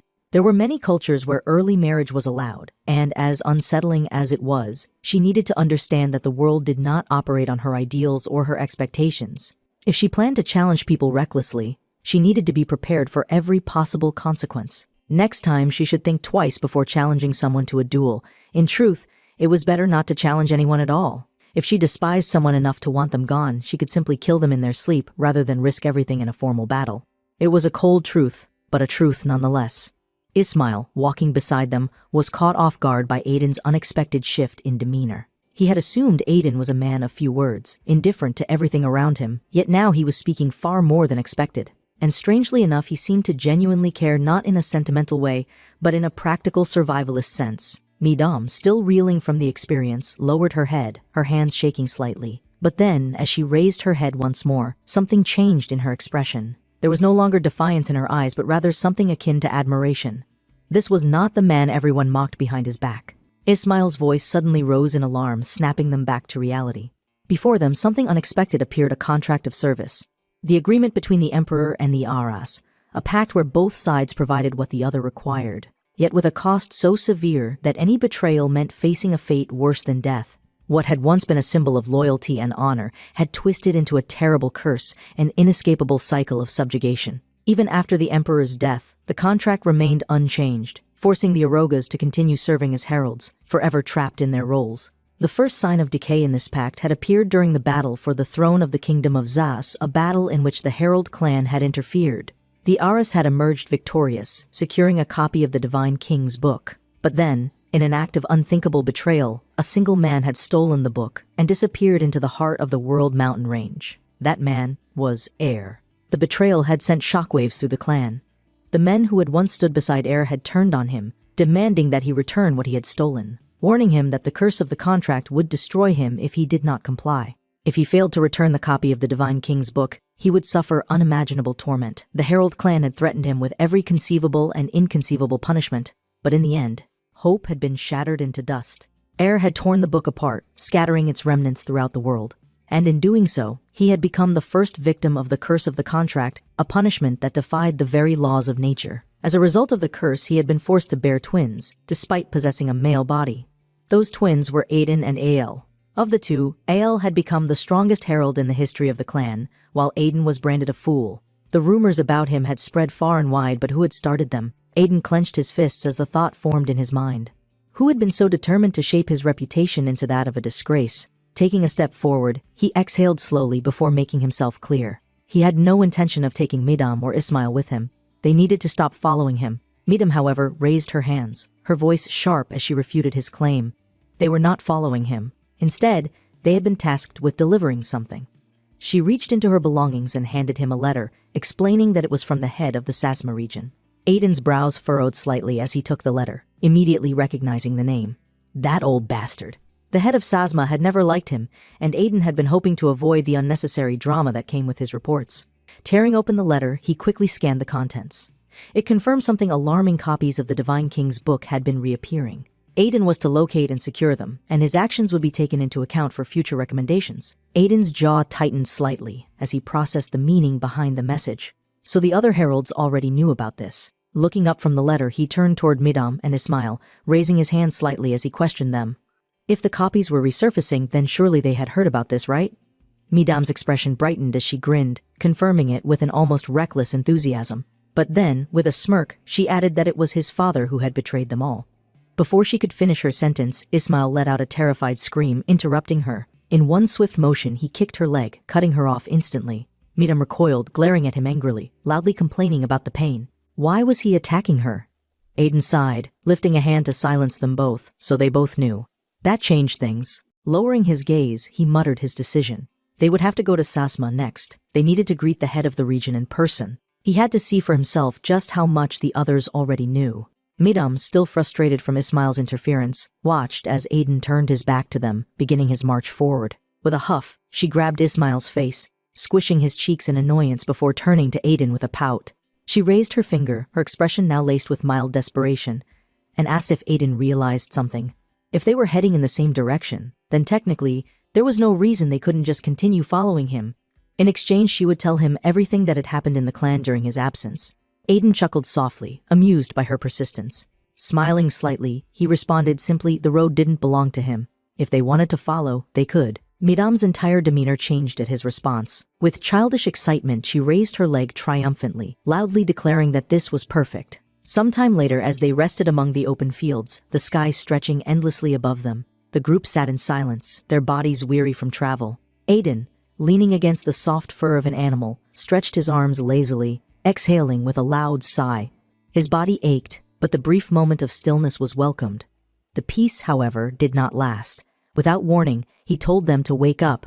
Ismail, who had barely begun to drift off, slowly opened his eyes, groggy from exhaustion. As they resumed their journey, Aiden pointed ahead, his voice calm but firm. There was a stream nearby. In the distance, between the grass and scattered stones, the clear waters of a small stream shimmered under the light. The water shimmered under the midday sun as Aiden's companions knelt near the stream, collecting what they needed to quench their thirst and refill their flasks. The brief moment of respite, however, was quickly shattered by a voice calling out to them. A group of men stood at a distance, their expressions a mix of arrogance and amusement. One of them, a man with a cruel smirk, stepped forward, his voice thick with mockery as he asked who had given them permission to drink from their stream. Aiden, unfazed, raised his hand in a calm gesture, making it clear that he had no intention of fighting. He wasn't interested in unnecessary conflict. Instead, he asked what the men wanted in exchange for the water. The leader's smirk faltered slightly before his expression twisted into something nastier. Raising his weapon onto his shoulder, he sneered, claiming that they wanted everything Aiden and his group possessed. Aiden exhaled slowly, his patience thinning. Just to be sure, he asked if they were not considering some kind of compromise. But the man only laughed, mocking Aiden for speaking so much, claiming he talked too much for an adult. Another man, an older one, cackled alongside him, glancing at Aiden's mask with clear amusement. What was the purpose of it? Was Aiden trying to be some kind of clown? Their jeers quickly turned into orders. The leader raised his finger and commanded his men to take Midam alive and kill the rest. The moment the words left his lips, the underlings shouted in agreement, preparing to carry out their orders. But fate had already turned against them. It wasn't long before the same men who had so boldly threatened them were now kneeling in absolute terror, their voices raw with pleas for mercy. Their bodies trembled, their confidence shattered. They cried out, swearing that they were innocent people. Ismail's brows furrowed in confusion as he asked aloud, were they not bandits? Had they not just threatened to rob and kill them? One of the kneeling men placed his hand over his chest, his voice breaking with emotion, as he claimed that they were just recruits. He began to explain, but his words cut off abruptly, as if he were unsure of what to say. What he did reveal, however, was troubling. They had been forced into this life. The Margrave's son was gathering people from everywhere, sending them out to search for some kind of book. The old man, still gasping for breath, placed his hand on his chest and demanded to know how were they supposed to find something they had never even seen. Their orders were meaningless, and so they wandered aimlessly, forced to follow orders or face consequences. And in their misfortune, they had stumbled upon Aiden and his group, whom they now called noble people. Midam, standing over them with her arms crossed, was far less convinced. Her gaze hardened as she pointed out that anyone could claim to be a victim. What if they were just common thieves looking for an excuse? Aiden, however, lifted his hands slightly, his eyes sharp with thought. He doubted that was the case. Neither travelers nor merchants frequently used this road, which meant that robbing people here was a waste of time. These men were sent here for a reason. Midam's frustration reached its peak. Her patience finally snapped as she pulled her dagger from its sheath, her eyes burning with fury. It would be easier to kill these freaks and silence them once and for all. Why were they even debating this? But Aiden's voice cut through her anger, sharp and unwavering. He ordered her to stop. They could not kill them without reason. Midam hesitated, then exhaled deeply, bowing her head slightly before apologizing, though the confusion in her eyes remained. Ismail, still struggling to comprehend what Aiden was doing, spoke up, his voice filled with disbelief. Was he really sparing them? Even if they were innocent, leaving witnesses behind would only lead to problems later. But Aiden remained firm. He had no intention of killing them for convenience. Everyone deserved a second chance. The captured men, sensing an opportunity, eagerly agreed. Their smiles returned, and their voices rose in relief, declaring that the protagonist had a kind heart. One even boldly called him an aristocrat, praising his mercy. Aiden's eyes darkened as he glared at them, his patience wearing thin. With a single fluid motion, he struck the old man across the face, the force sending him crashing into the dirt. Aiden grabbed his wrist tightly, his grip unforgiving, and muttered that it was a clean hit, one accurate enough to cost a man his eye. His warning was clear. One wrong move and they could lose much more than their dignity. The man, trembling, looked away in fear. His voice cracked as he reminded Aiden that he had promised to spare them. But Aiden's smirk did not waver. He calmly clenched his fist, remarking that mercy came in many forms. Only pain would teach them to abandon their ways, even if they did not truly feel remorse. Midam, watching the scene unfold, crossed her arms and nodded. This would do. Ismail, despite his earlier protests, agreed with her. The men screamed in agony as Aiden delivered their lesson. However, their suffering wasn't over. Just as their cries began to subside, another voice roared across the field, this one filled with pure rage. The man who had earlier threatened Aiden struggled to his feet, surrounded by his comrades, his expression twisted with hatred. His voice shook with fury as he spat insults, calling Aiden a freak. Leaning against one of his comrades, he swore that if he ever crossed paths with Aiden again, he would make him suffer, but his words never reached their end. A huge hand suddenly clamped around his head. His body stiffened, his breath caught in his throat, and before anyone could react, his head was ripped from his shoulders in an instant. The scene turned to horror. The old man, who had once laughed so arrogantly, turned in terror.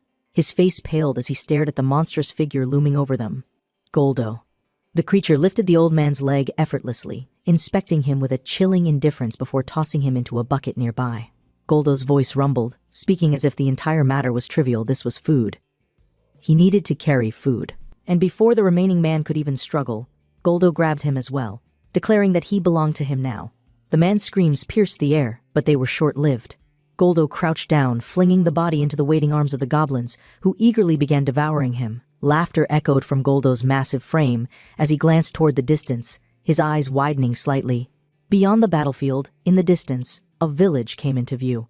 Goldo's grin faded as he muttered in dread, his voice heavy with realization. There were people in that village. The fortress loomed in the distance, its walls thick and unyielding, its structure vast enough to house an abundance of meat, a statement that sent a chill of unease down Aiden's spine. The reality of what Goldo had meant by that remark was far too clear. However, there was no time to dwell on it. Moving forward was the only option.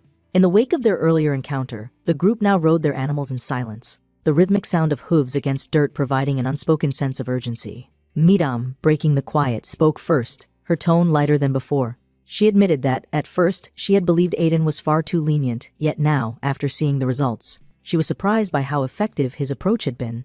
A smile crept onto her face as she acknowledged that, upon reflection, it wasn't such a bad strategy. Not only had they avoided unnecessary bloodshed, but they had also gained weapons in the process. Aiden, resting his hand on the soft fur of his mount, responded in a quieter voice, remarking that it was difficult to understand the depth of fear for those who had never truly lost anything. A simple injury at first glance seemed like nothing more than pain, but for those men, it had been something far deeper. The people they had once seen only as helpless victims had now become a source of terror in their minds. And that was an opportunity. If fear could change their perception, perhaps it could also force them to reflect on their actions. Ismail turned toward him, his brows furrowed in confusion. A chance to repent?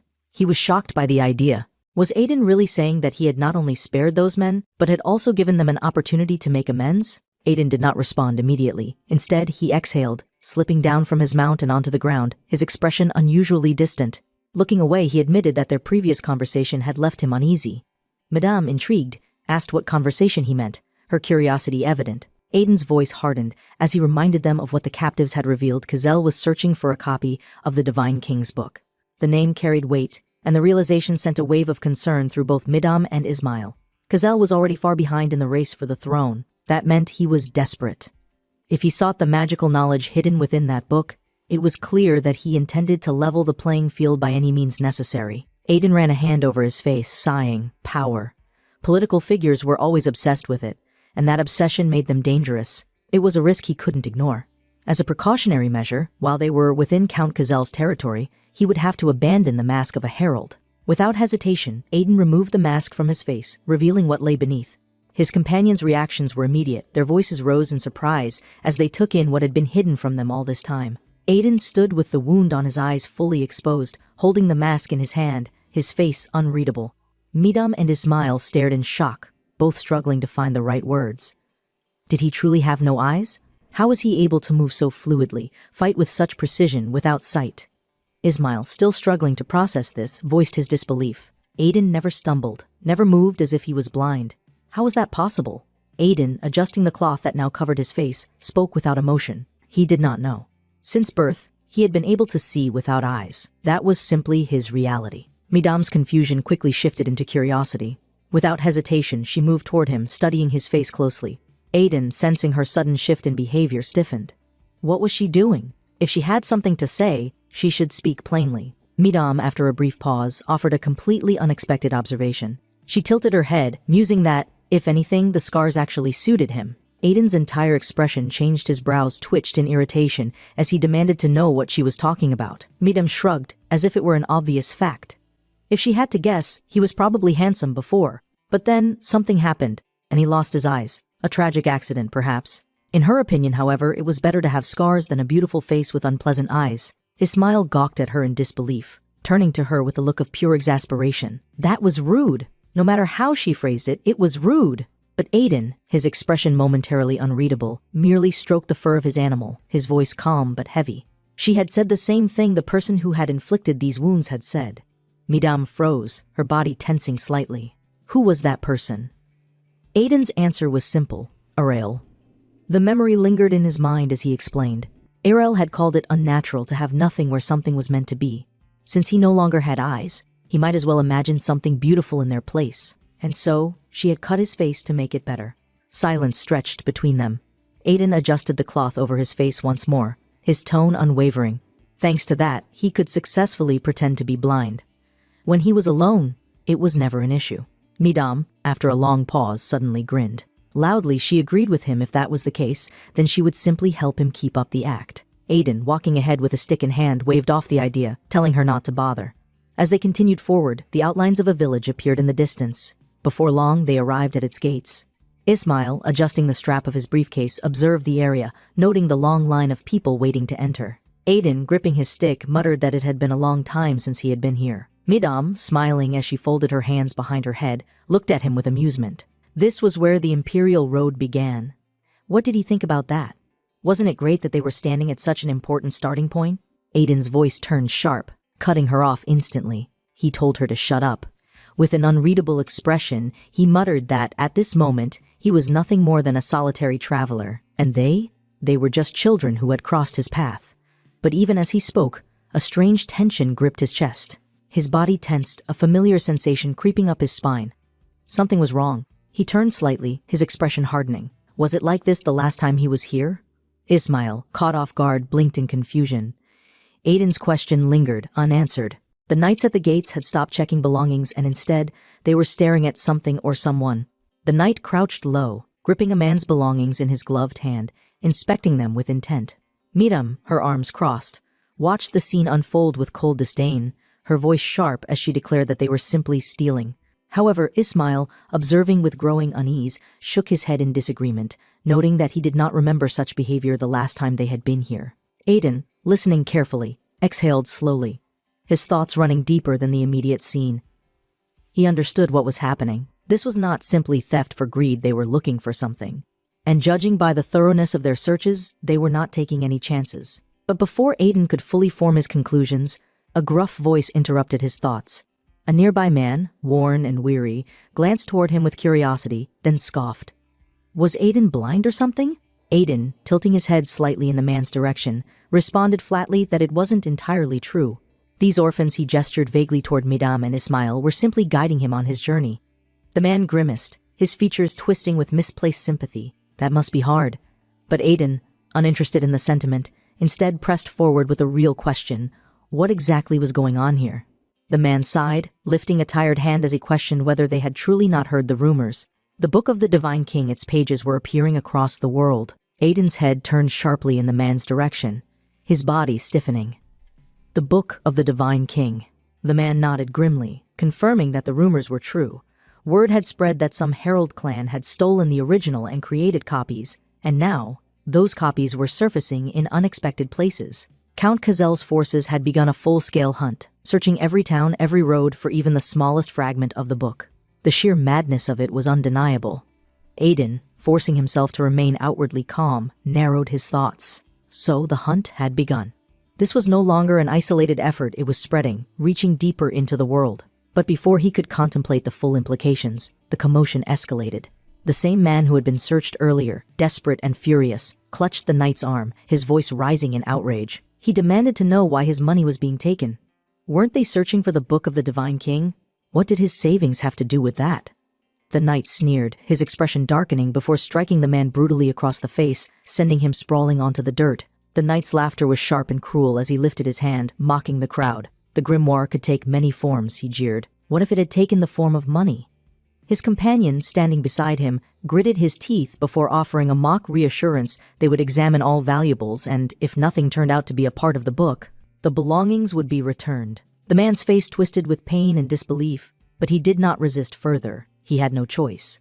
Coet, a small child, stood nearby, her tiny fists clenched in anger. Watching the injustice unfold, she finally shouted loudly, her voice filled with pure defiance. This was stealing. Stealing was wrong. The knights needed to give it back. The crowd tensed, fear washing over them as they saw who had spoken. The knight turned toward the little girl, his expression darkening into something twisted and cruel. He cracked his knuckles slowly, stepping toward her as he mocked her innocence. Surely she knew that speaking against them was punishable by beatings? Before he could get any closer, her father rushed forward, grabbing her protectively, his voice filled with terror. He pleaded desperately for her to stay quiet, his eyes wide with fear, knowing full well what was coming next. But the knight offered no mercy. He delivered a brutal strike to the father's gut, sending him collapsing to the ground, gasping for breath. Coet, horrified, threw herself over him, calling out to him frantically. The knight sneered, his voice dripping with disdain as he questioned whether the man had ever learned how to raise his child properly. This was what happened when children were not disciplined, and with a simple flick of his wrist, he motioned for the next person in line to step forward. Madame's body trembled with barely restrained fury. Her fists clenched so tightly her knuckles turned white. These monsters! Her voice shook with anger as she hissed, calling them freaks under her breath. Ismail, still shaken, turned to her, knowing exactly where her thoughts were leading. They were going to fight, weren't they? Midam, still fuming, nodded sharply, but before they could move, Aiden raised his hand, stopping them in place. As they hesitated, a sudden change in the atmosphere caught Aiden's attention. One of the men in the background broke away from the group, rushing to the knight's side. He moved close, his voice hushed as he whispered something into the knight's ear. The knight's body tensed immediately, his features twisting into unease. Aiden watched carefully, his senses sharpened. Something was wrong. The men gathering their belongings, the rushed whispers, all of it pointed to one conclusion. Then, one of the men pointed toward the horizon, his face pale with terror. The old man standing nearby followed his gaze, his expression turning to shock as he asked in disbelief what was happening. Another man, clearly distressed, muttered a single question. Why were people packing their things so frantically? Aiden, without hesitation, finally spoke the truth. Ogres had been spotted nearby. The entire crowd stiffened in horror. Their whispers turned into panicked shouts, fear spreading like wildfire. Aiden's sharp hearing had picked up on their secret conversations, and now, the reality of the situation was fully exposed. The men, eyes wild with fear, immediately turned toward the village gates, their voices rising in desperation. They pleaded loudly, demanding that the gates be opened, but no response came. And then, somewhere far beyond the forest's edge, deep in the darkness of the trees, a different conversation unfolded. Knights stood near horses and carriages, their armor glinting beneath the filtered light. A man, known as Targi the Bastard, sat comfortably, his hands resting on his knees, a satisfied smile playing on his lips. He glanced toward the knights standing before him, speaking in a casual, almost bored tone. Had they secured the gates properly? One of the knights nodded firmly, his voice filled with certainty. Yes, no one would be getting out. Targi, still smiling, lifted a hand and pressed it against the carriage window beside him. The wood creaked under the pressure of his fingers. He had received word that there were no copies of the Divine King's book here. That meant that their work was finished. They could take everything they had collected and leave. The knight nearest to him stiffened, his voice rising in urgency as he called Targi's name, but he was already gone. Targi remained utterly unfazed by the fear in the eyes of his men, his confidence a wall of indifference against their growing panic. When one of them, shaking, asked what they were supposed to do, he simply stretched, resting a hand behind his head as if the matter were nothing more than a mild inconvenience. "Fight them off, of course," he said, the smirk on his lips barely concealing his amusement. What had they been training for if not situations like this? The man who had spoken, however, was not reassured. His face was pale, his lips trembling as he muttered that their so-called training had only lasted a single day. They were not soldiers, not knights, and they had never once faced ogres in battle. If they were truly going to fight, then at the very least, they should allow the civilians outside to enter. Let them take shelter within the gates, and allow those who could help to fortify the defenses. His voice wavered with desperation, but his plea was genuine. He would even take command of the defense himself, if that was what it took. But his words only served to irritate Targi. The noble's smirk twisted into something cruel as he cast a disdainful gaze over the man. He was not a knight, not a noble, not even a proper soldier. What right did he have to give orders? What arrogance, what foolishness. Crossing his arms, Targi coldly informed him that it was not his place to speak of such things. Then, with an ominous chuckle, he mockingly entrusted the entire situation to the man. "Fine, take care of it," he sneered. "Defend the village, if you think you can." Without another word, he turned away, stepping into his carriage, leaving the man to stand there, hollow with dread. As the sound of horses fading into the distance filled the air, the man was left alone with the consequences of Targi's decision. His hands trembled at his sides, his breath coming in short, panicked bursts as he stared at the retreating figures. And then, slowly, a new sensation crawled up his spine, a deep rumbling tremor beneath his feet. The earth shifted, rolling in a steady, unnatural movement. He turned his gaze toward the far horizon, his stomach tightening with dread. Something massive was coming. The realization settled over him like a death sentence.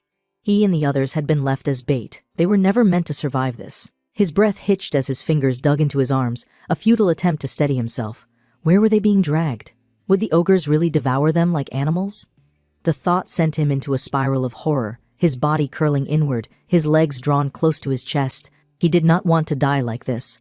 Desperately, he pressed his hand against the wooden wall of the cart, searching for something, anything to confirm what was happening outside. His eyes darted to a small crack, a sliver of space where light seeped through, and he peered through the gap, his heartbeat pounding in his ears. What he saw froze the air in his lungs. Ogres, towering, monstrous brutes, their bodies thick with muscle, their skin a mottled mix of gray and green, their jaws large enough to snap a man in two. They moved with a terrifying purpose, their clubbing feet shaking the very ground, their guttural voices booming across the landscape. One of them, grinning wickedly, lifted a massive club and let out a deep, rolling laugh. "Meat!" he bellowed, his sharp teeth glinting under the moonlight. The others roared in unison, their laughter a monstrous symphony of hunger and delight. The old man watching from the cart felt his stomach turn to ice, his fingers gripping the wooden frame so tightly that his nails bent against the grain. This was no attack, no simple raid. This was a feast. And they, the villagers, the defenseless, the abandoned, were the main course.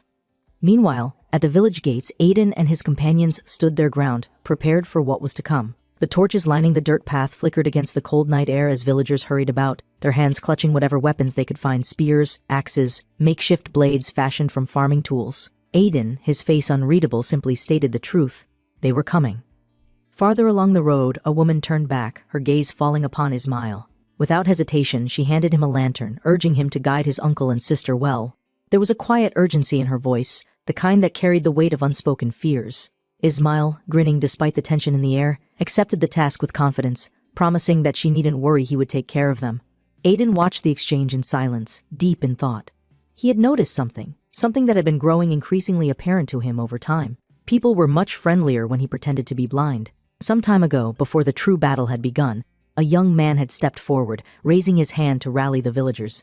His voice rang clear through the night, calling out for those who were still standing. The knights and mercenaries had abandoned them. That meant they had no one to rely on but themselves. If they were going to survive, they needed to stand together, to fight as one. Gather the able-bodied, prepare to defend. Buy enough time for the elderly and wounded to escape. Every second mattered. A father, standing with his young daughter, clenched his fists and vowed that he would fight for her. But the little girl, unfazed by his determination, frowned and stated plainly that he could barely slice an apple properly. Aiden, listening to it all, felt something within him shift. Midam, her anger boiling over, could not hold back her rage any longer. The knights, the so-called protectors of the people, had abandoned them without hesitation. The sheer injustice of it burned in her chest. They should be ashamed. But Aiden, his expression unreadable, merely responded calmly. This was not cowardice. This was a sacrifice, a calculated move to buy time, to allow others to escape. In the minds of those knights, this was not betrayal, it was a twisted kind of mercy. Midam turned to him, shocked at his words. How could someone from Airgas from the Herald clan sympathize with the people of Vibras? Yet Aiden did not waver. He understood.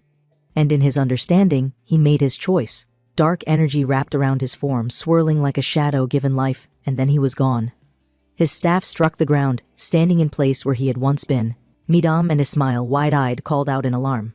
Where had he gone? And more importantly, where was their uncle? Night had fully descended, blanketing the village in darkness.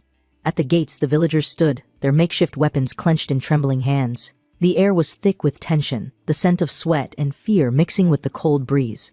A man turned to the captain of the defense, his voice barely above a whisper. There were too many. The response was silence. Then, a thunderous voice split through the air. Goldo! The monstrous ogre, standing at the front of his horde, threw his massive arms wide, his toothy maw twisting into a wicked grin. His clawed hand shot forward, pointing toward the baskets filled with captives. Meat! It's meat! A sickening laughter spread through the horde, their voices rising into a chorus of monstrous hunger. Goldo turned toward the village, his massive form silhouetted against the moonlight. There's a fortress inside, he murmured, almost dreamily. His eyes gleamed then. With a deafening boom, he raised his foot and slammed it into the earth. The captain, standing at the forefront of the village's last line of defense, raised his voice in a desperate command, his tone laced with both fear and resolve. The ogre leading the attack, a towering brute, its grotesque form illuminated by the flickering fires of the battlefield, had to be taken down. The moment the words left his mouth, archers drew their bows in unison, the tension of the strings creaking as they aimed at the massive beast. Then, with a single word, the air was filled with arrows, cutting through the night like a storm of death. But the ogres were prepared. The King of Fangs, a sinister figure lurking within the chaos of the battlefield, watched from behind a makeshift barricade of captured bodies, gripping his ornate staff with both hands. His lips curled into a malicious grin, his dark robes shifting as he lifted the staff toward the sky. With a bark of command, he ordered his followers to advance. The ogres, emboldened by his words, raised their weapons high and surged forward with deafening roars, the sheer force of their charge shaking the earth beneath them. The captain's expression twisted into one of grim determination, his hand tightening around the hilt of his sword.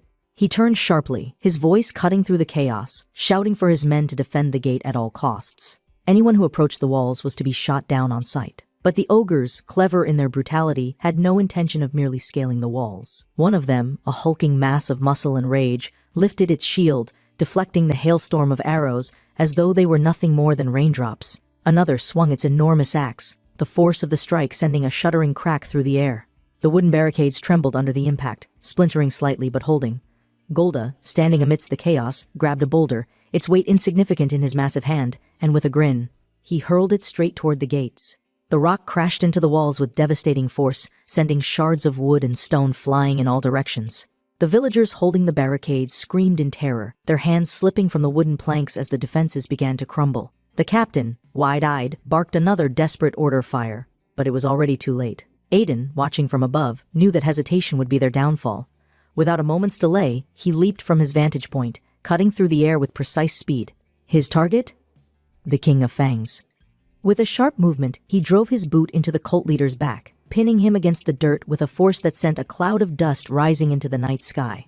The King of Fangs let out a choked gasp, his fingers scrambling to grip his staff as Aiden's weight bore down on him. But before the cultist could regain control, Aiden vaulted back into the sky, narrowly avoiding a massive stone hurled at the gates by Golda. Below him, the panicked screams of the villagers filled the air as they dove out of the way, barely escaping the earth-shaking impact. Aiden, landing smoothly, immediately turned to the captain, his voice firm. "I'll assist in the defense." The captain, still reeling from the chaos, stared at him in stunned disbelief. The way he moved, the way he fought it, was unlike any soldier or mercenary he had ever seen. "Who are you?" he finally managed to ask. Aiden didn't hesitate. "I am a herald of the Emperor." A hush fell over those who heard his words. The captain's face drained of color, his grip on his sword tightening as he stumbled back slightly. "A herald? You're one of those heralds?" The battlefield, however, did not wait for further explanations. Aiden turned away, his bow in hand, and in one swift movement, he took aim. The arrow, guided by unseen precision, pierced straight through the eye of an approaching ogre, sending it howling in agony.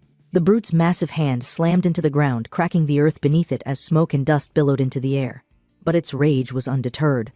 Roaring in unholy fury, the beast lifted its club high, preparing to bring it down upon Aiden and everything around him. Golda, watching from the side, let out an ear-splitting roar of his own, lifting his monstrous hands toward the sky. "I will kill you and everyone else!" His massive foot slammed into the ground, shaking the battlefield as he charged forward with terrifying speed. But Aiden was already in motion, his eyes locked on the King of Fangs. The cult leader, grinning despite the chaos, suddenly threw his head back and let out a chilling laugh. Standing before the basket of his slain comrades, he lifted his staff, his eyes burning with twisted zeal. He spoke words laced with madness, his voice thick with hunger and triumph. "This is the book of the Divine King." His body convulsed, his mouth foaming as if possessed, and before anyone could react, something horrific happened. From his very flesh, a monstrous, grotesque creature erupted, its gnarled limbs twisted and covered in jagged teeth. The beast's massive maw snapped hungrily, and without hesitation, it lunged. In a single horrifying motion, the tentacled creature devoured Golda whole. The ogre, still mid-roar, let out a strangled, gurgled scream as his massive form was dragged into the abyss of the beast's body. His voice, once so loud and dominant, was suddenly silenced. Aiden, watching from below, felt his stomach tighten in alarm. The sheer wrongness of what he was seeing sent a deep, primal instinct screaming in his mind. His fingers tightened around his bow, but he did not fire. This was no ordinary enemy. This was something far worse. Kneeling, he placed his palms against the cracked ground, his entire body tensing as the air grew heavy with something unnatural. The King of Fangs, now something beyond human, let out an unearthly shriek as the beast curled its many limbs around its new host. Its jaws snapped hungrily, saliva dripping like molten acid. One of the men watching let out a strangled gasp, his voice barely above a whisper. "What is that?" Aiden did not look away. His voice was calm, but it carried the weight of something far more ominous. "This," he said slowly, "is the divine cult." The King of Fangs let out a guttural laugh, his grotesque form twisting as he ripped his head free from the monstrous body that had begun to devour him. With a sickening snap, his jaw unhinged, and his grin stretched unnaturally wide, his glowing staff pulsing with a sinister light. Aiden's heart pounded in his chest as a bright beam shot forth from the staff, piercing straight through his chest. Pain flared, but something else caught his attention, the page of the Divine King's book. His hand instinctively pressed against his chest, feeling the faint energy of the artifact react to the strike. The King of Fang's smile twisted into gleeful malice as he turned his gaze toward him, his voice dripping with arrogance. He demanded that Aiden surrender the page. If he complied, he would at least be granted a quick death. But before the villain could even finish his sentence, an arrow sliced past his face, missing him by mere inches. Aiden stood tall, bow in hand, already preparing his next shot.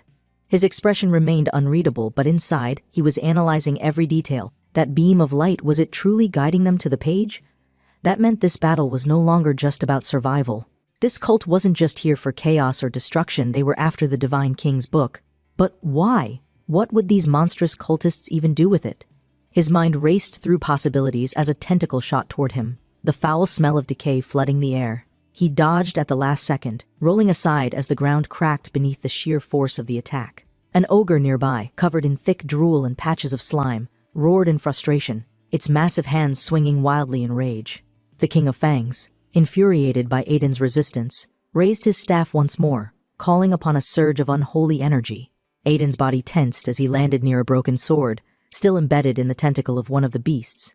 Without hesitation, he grabbed it, feeling the weight of steel in his grip. With a swift motion, he slashed at the writhing limb, slicing it cleanly in half.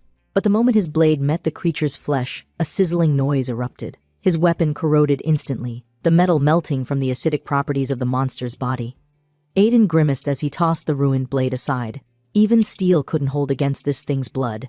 The King of Fangs, unshaken by the loss of his appendage, let out an enraged shriek. He slammed his staff into the ground, sending a wave of writhing darkness spiraling toward Aiden. But before the wave could engulf him, a new sound cut through the battlefield, the whistling of arrows.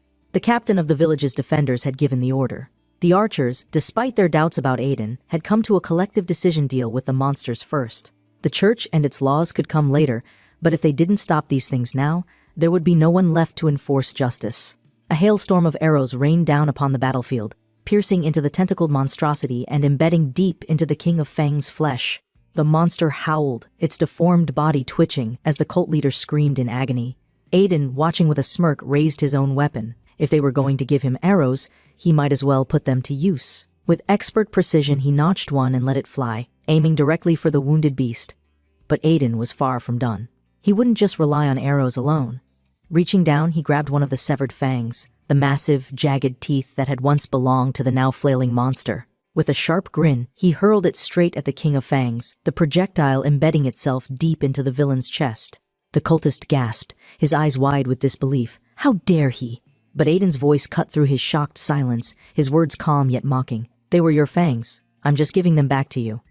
The King of Fangs let out a guttural growl, his rage reaching its peak. His mouth foamed, his body trembling with unstable energy. He threw his head back, screaming at the sky, declaring that he would not just be any king, he would be the divine king. His body began to twist and shift, his form expanding with grotesque mutations.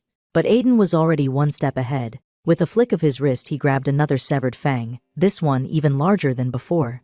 His eyes gleamed with certainty as he took a steadying breath, then hurled it with all his strength. The jagged tooth cut through the air like a blade, its trajectory true and unyielding. It struck the King of Fangs directly in the mouth, shattering through bone, tearing through flesh. The creature froze, its eyes wide with horror, realization dawning too late. Aiden's voice rang through the battlefield one last time, his tone firm, unshaken. It just so happens that I'm a slayer of holiness, and then, with a final sickening crack, the King of Fang's head snapped backward, his body convulsing, and then, with a thunderous crash, his lifeless form collapsed to the ground. The battlefield went silent. The defenders, the villagers, the surviving soldiers all watched in stunned disbelief. The once unshakable monstrosity now lay dead at Aiden's feet, its body twitching in its final moments. The Fang King, his last breath escaping him, gazed at something unseen, his expression twisted in fear. His body stilled. Aiden, standing tall, exhaled slowly, lowering his weapon. It's over. Aiden knelt down, his fingers stretching toward the fallen staff, the energy surrounding it still faintly pulsating with the remnants of its former wielder's power. But before he could grasp it, a chorus of angry voices filled the air. The villagers, now free from the immediate terror of the battle, turned their resentment and fear toward him. A heartless apostate, one of them spat, his voice thick with disdain. Others joined in, their words laced with the raw desperation of those who had lost everything and needed someone to blame. Aiden's gaze flickered toward them, the weight of their accusations settling upon him. Yet his expression remained unreadable. Clutching an arrow between his fingers, he considered their hostility for a brief moment, then thought to himself how rude they were being. It would be a mistake to fire upon them now, but that didn't mean he wasn't considering it. The captain, stepping forward with a grim, unwavering stare, demanded to know Aiden's intentions. Why had he killed the monsters? The words carried not gratitude but suspicion, as if Aiden had orchestrated this entire disaster for some unknown, sinister purpose. A murmur of agreement rippled through the survivors, their emotions turning into a wave of unease and resentment. One man, his face still streaked with dust and blood, pointed an accusing finger at him. It was him! He brought them here, he shouted, his voice cracking under the weight of his fear. His comrades nodded, their gazes shifting uneasily between Aiden and the destruction left in the wake of the battle. Another, gripping his bow tightly, asked aloud where had the monsters even come from. Did no one find it strange? To them, the answer was clear. It had to be his doing. He was a blasphemous atheist, a servant of no divine law, and thus he had to be at fault. Aiden stood motionless, his body tense as he listened to their accusations, their hatred, their fear of what they did not understand. He didn't try to justify himself, nor did he offer them comforting words. Instead, he simply placed his finger against his cheek, his head tilting slightly in thought. Did they truly believe he had summoned the creatures? That would be amusing, if not for how utterly ridiculous it was. They know, don't they? He mused aloud, his tone casual, almost indifferent.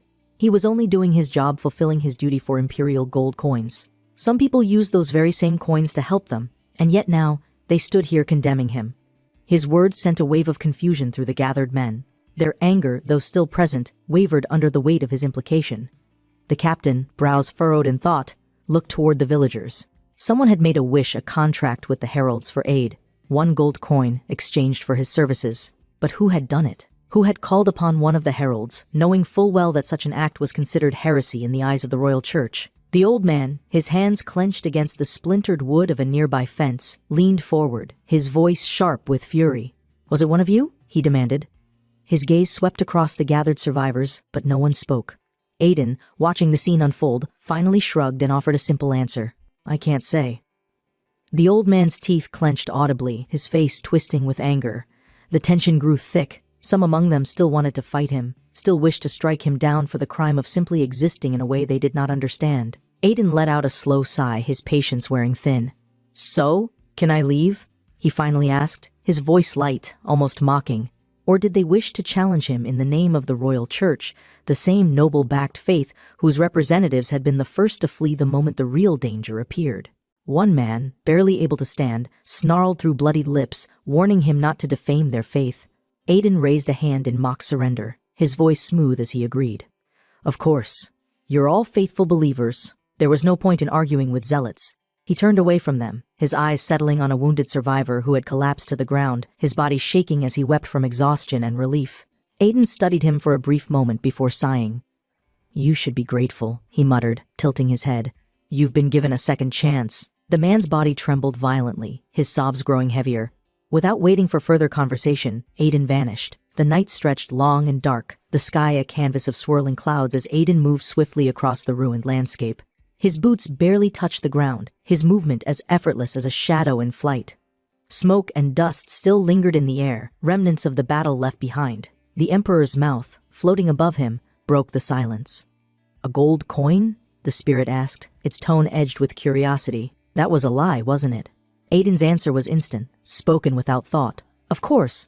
There was no hesitation, no remorse. It was necessary. If he had told them the truth, they would have feared him for the rest of their lives.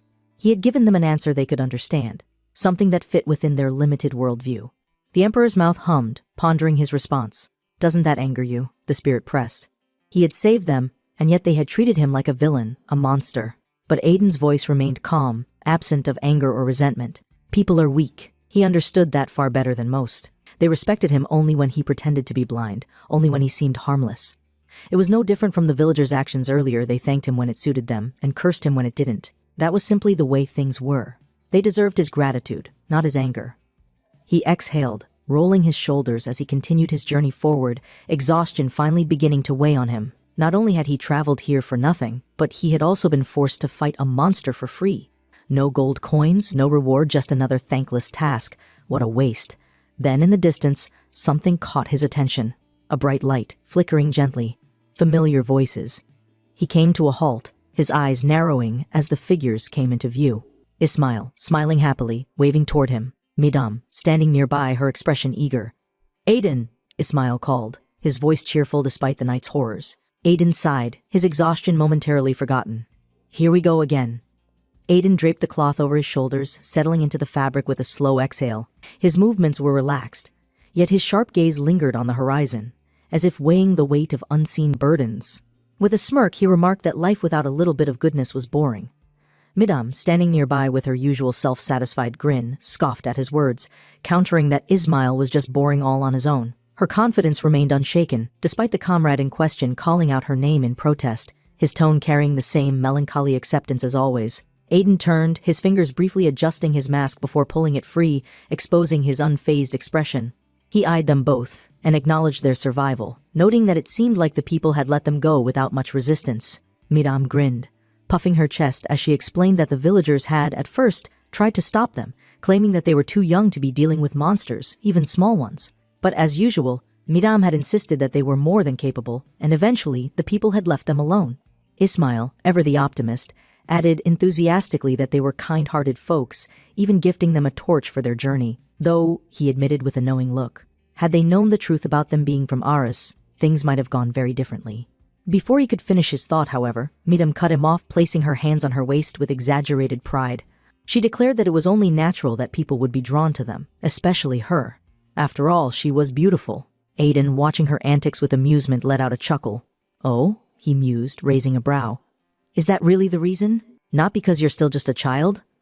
Midam's face flushed with irritation, her voice rising as she snapped back at him.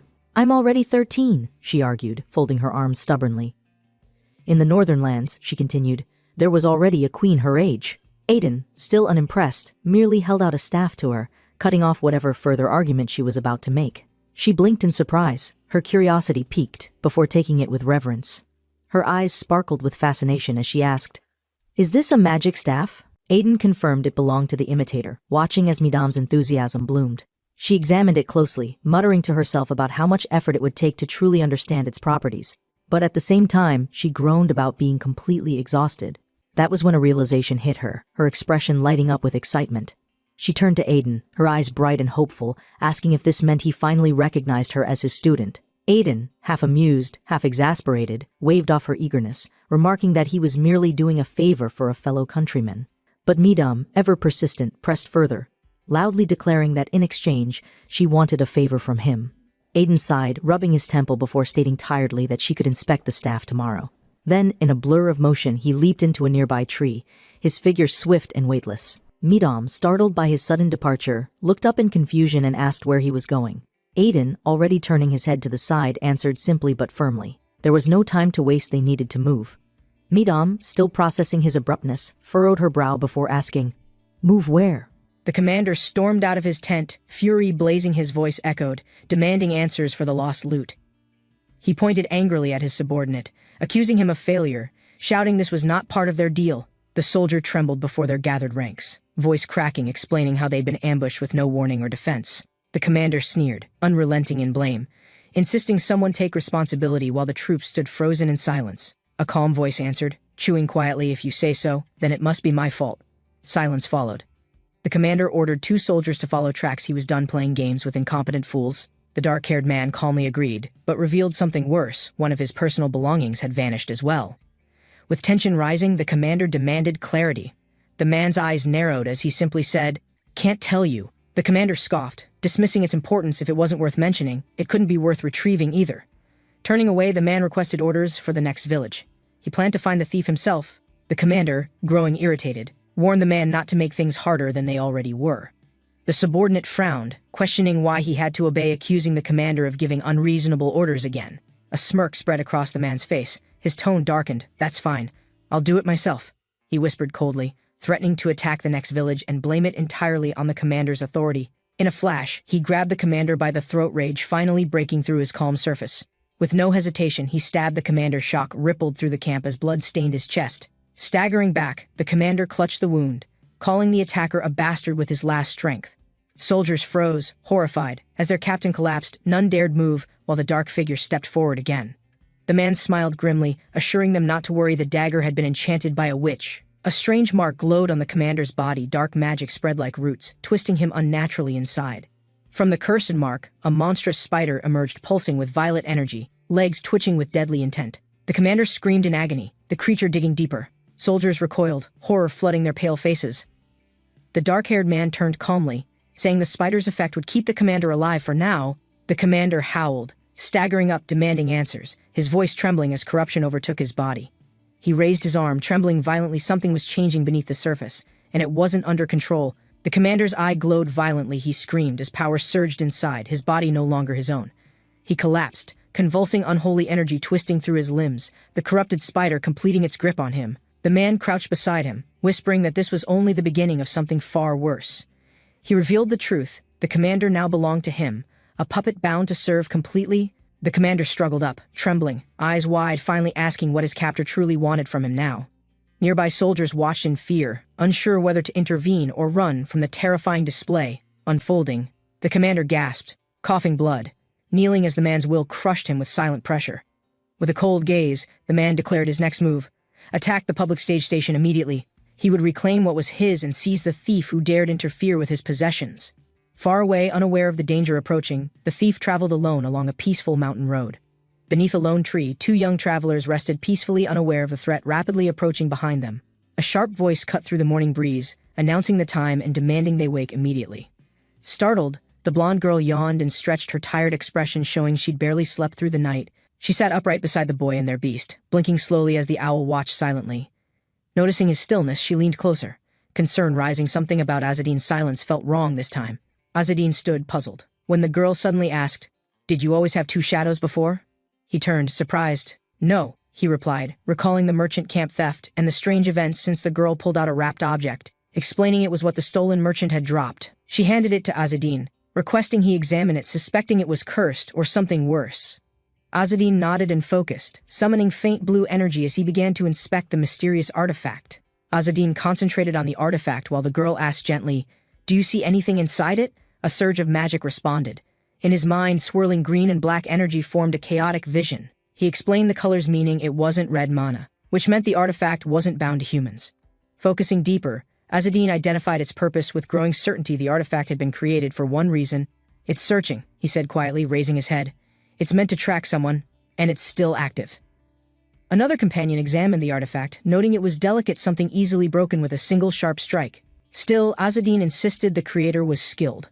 Power radiated from its core despite the rushed construction. He concluded the tool, though made quickly, outperformed most magical devices they had encountered in the past. It was built to hunt, a tool designed to find someone no matter how far they ran. With resolve, Azadin suggested they investigate whoever lost it, hoping to discover the enemy's true objective soon. From a distant ridge, Azadin observed the camp below, uneasy about the sudden shift in behavior. He noticed the difference immediately. The soldiers moved with urgency now. Unlike the day before, weapons were sharpened. Armor inspected. They weren't patrolling anymore. They were preparing for a full-scale battle. Azadin concluded their goal was the same: recover the artifact at all costs. No matter the method, he expected caution after the loss, but brute force? That meant they were either desperate or overconfident. Azadin crouched silently, eyes scanning the horizon. Behind him, mercenaries waited impatiently for his command. He spotted enemy banners near distant cliffs. Turning slightly, he whispered, "They're preparing to attack the next village." Ariel crossed her arms, frowning. "A public stage station village?" she asked, concerned by the bold enemy strategy. Azadin nodded grimly. "That village's resources exceed normal supplies. They must believe it's worth risking everything today." Adjusting his sword belt, Azadin muttered, "Maybe." He stepped forward decisively. The confrontation was now unavoidable. Azadin adjusted his cloak. The falcon perched calmly, awaiting his silent command before their dangerous approach. Bright skies stretched endlessly as Azadin approached the massive stage station, its silhouette rising against harsh desert winds. Night fell quickly. Strange stars glimmered as caravans gathered below, preparing for something far beyond routine trade. Crossing the archway, Azadin blended into the crowd. Sharp eyes scanned unfamiliar faces, searching for hidden threats. A mysterious figure whispered, "A blind man I see, tread lightly." Azadin nodded silently. Danger was everywhere. Azadin entered cautiously. They really let in paid pilgrims for free? Ariel frowned, sensing something felt wrong. Watching the vibrant night sky, Azadin whispered, "Though we're deceiving them too." His grip tightened unconsciously. They moved deeper into the bustling market. Azadin's eyes darted between merchants, guards, and heavily armed travelers nearby. Ariel pointed. "Hey, that's the wagon from Kohaki Peddlers Association." Relief crept into her tired voice. Azadin narrowed his eyes. "The Peddlers Association, huh?" His instincts warned him. Trouble always followed those merchants. Azadin tightened his grip. Ariel hummed casually ahead, unaware their peaceful moment was about to collapse. The boy stood firm. "So, you're the youngest herald?" Their leader scoffed, clearly unimpressed and challenging. "You're just a child of traders." "Don't act important," the blonde boy sneered, fists clenched aggressively. Whispers echoed. The greatest genius they ever had became a herald at age 13. Taunting voices filled memories. He recalled painful lessons, trauma, broken ankles, relentless training, but Ariel's resilience and ambition surpassed everyone's wildest expectations. Ariel appeared in his thoughts again, untouchable and fierce. Even then, she stood above them all. He hesitated, realizing Ariel was far more dangerous and influential than a simple, strong individual could become. His eyes narrowed sharply. Memories rushed back, scenes where Ariel's commanding presence silenced even the most stubborn voices. Ariel. The name escaped his lips unconsciously. He leaned back, frustration building behind his carefully composed expression. Suddenly, loud footsteps echoed nearby. His head snapped toward the door. "What's this noise?" he muttered cautiously. Not long ago, the festival square bustled peacefully, but hidden among them, something dangerous had already begun. The Khorassar Peddlers Association, once humble, now waved its banners high above the city's fortified stone walls. It began as an association of struggling small merchants, bound by survival and a desire for prosperity, but over time it grew powerful, now recognized as a dominant economic force throughout all of Khorassar. Unknown to most, it secretly operated under the Herald clan's shadow, its merchants all disguised Aragsan descendants. Azzedine sighed, watching busy streets. "It'd be nice if we could lay low today," he muttered cautiously. A merchant sneered, stepping closer. "Who's this?" he asked loudly, drawing curious eyes from nearby crowds. Another merchant chuckled mockingly. "Isn't this the renowned 108th Spirit, Sir Azzedine?" Quite the humble disguise. Azzedine remained silent, his sharp gaze unwavering. The mockery didn't faze him. Their words meant nothing. The merchant continued laughing. "Already have servants after only 3 months? Talented fellow, aren't you?" he teased. Azzedine calmly responded, "These children are not my servants." His voice was firm, cutting through their arrogance. One merchant grinned. Of course. If you're asking, we absolutely have to comply."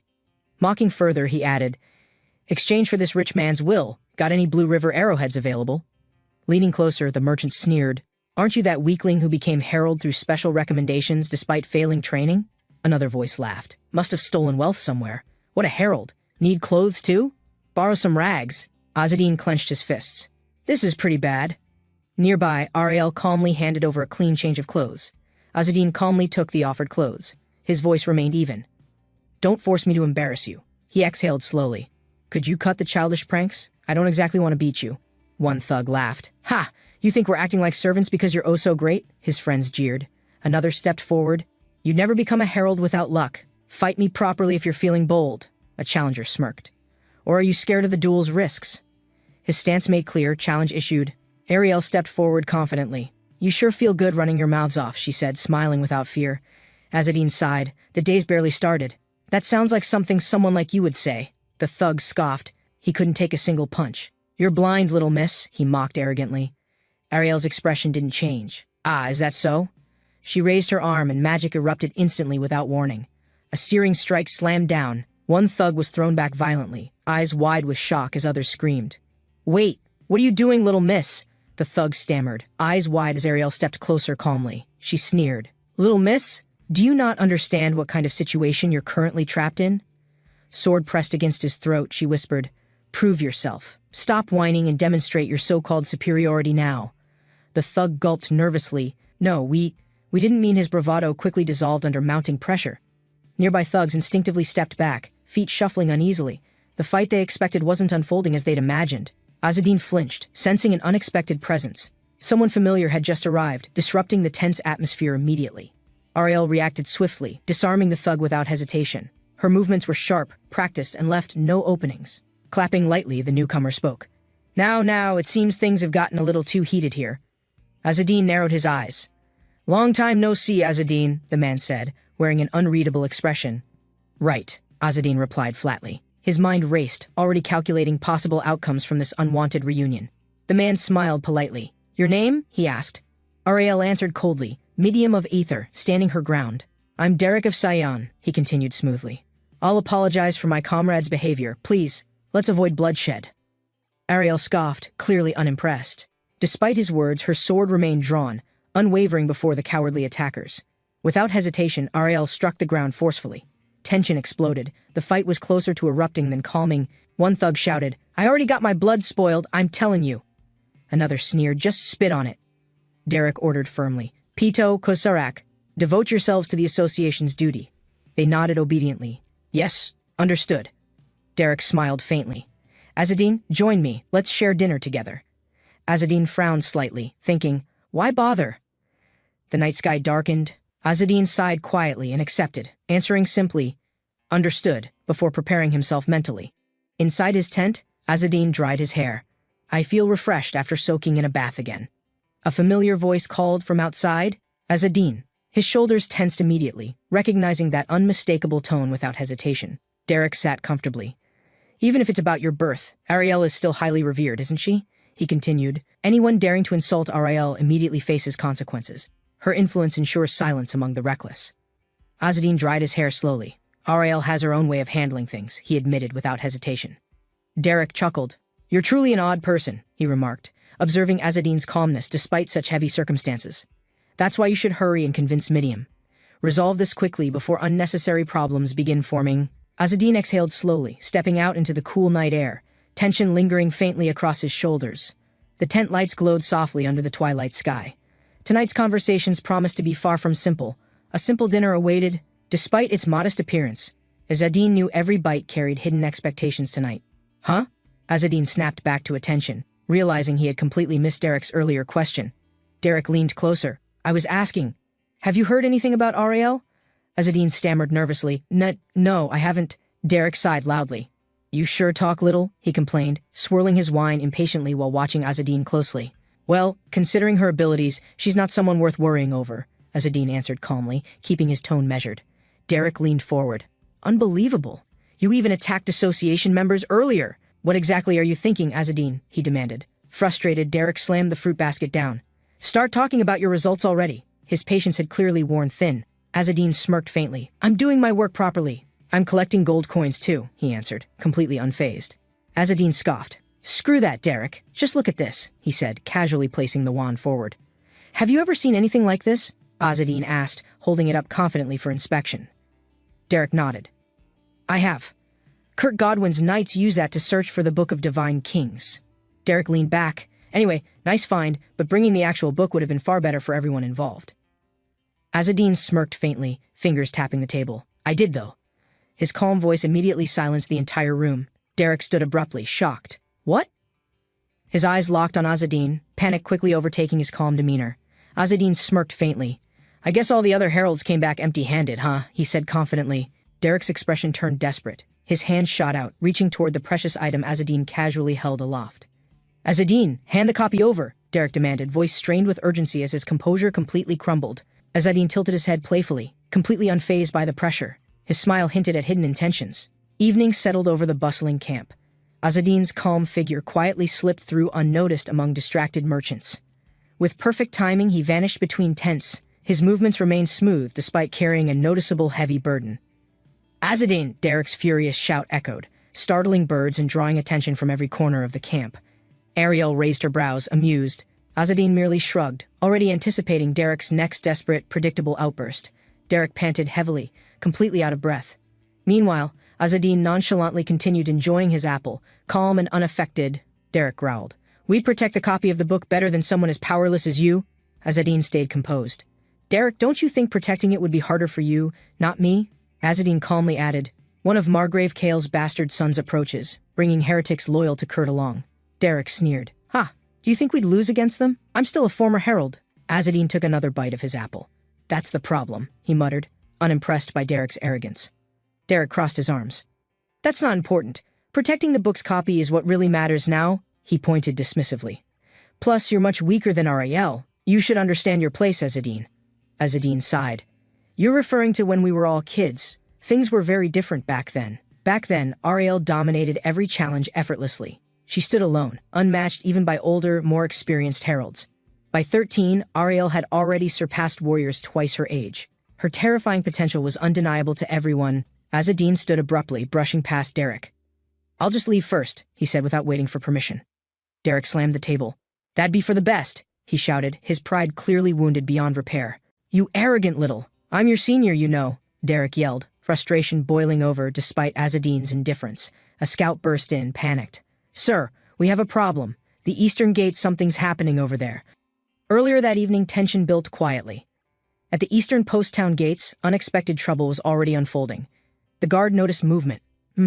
His eyes narrowed, quickly realizing unfamiliar travelers approached under cover of dusk. Are they armed? Another guard asked warily, watching the group approach confidently without attempting to conceal themselves. Wait! Too many of you to pass tonight. Camp somewhere else and return tomorrow, the guard commanded.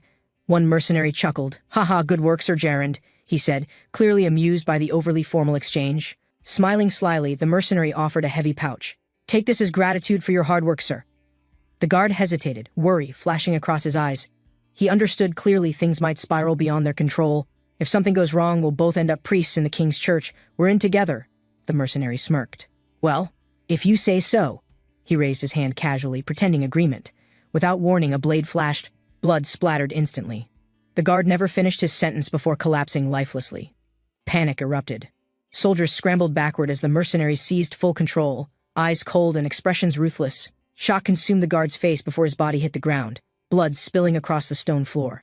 Another mercenary stepped forward, ruthlessly striking down soldiers without hesitation. His grin widened with every fallen opponent. "Hey, I didn't want him dead," the young master complained, clearly unsettled by the brutal scene. The mercenary laughed. "You should be happy, young master. Raids are boring without blood to entertain us." "You're overcomplicating things," the leader muttered. "There's the gate. Open it and forget everything else." He grinned darkly. The mercenary stared in horror. A hole suddenly formed in his palm, dark energy swirling ominously outward. A cursed sigil appeared midair. Strange red mist poured out, twisting unnaturally and spreading across the battlefield. Terrified screams echoed. "Heek! Spiders!" Soldiers flailed helplessly as monstrous shadow spiders crawled relentlessly toward them. Panic erupted instantly. "Wah!"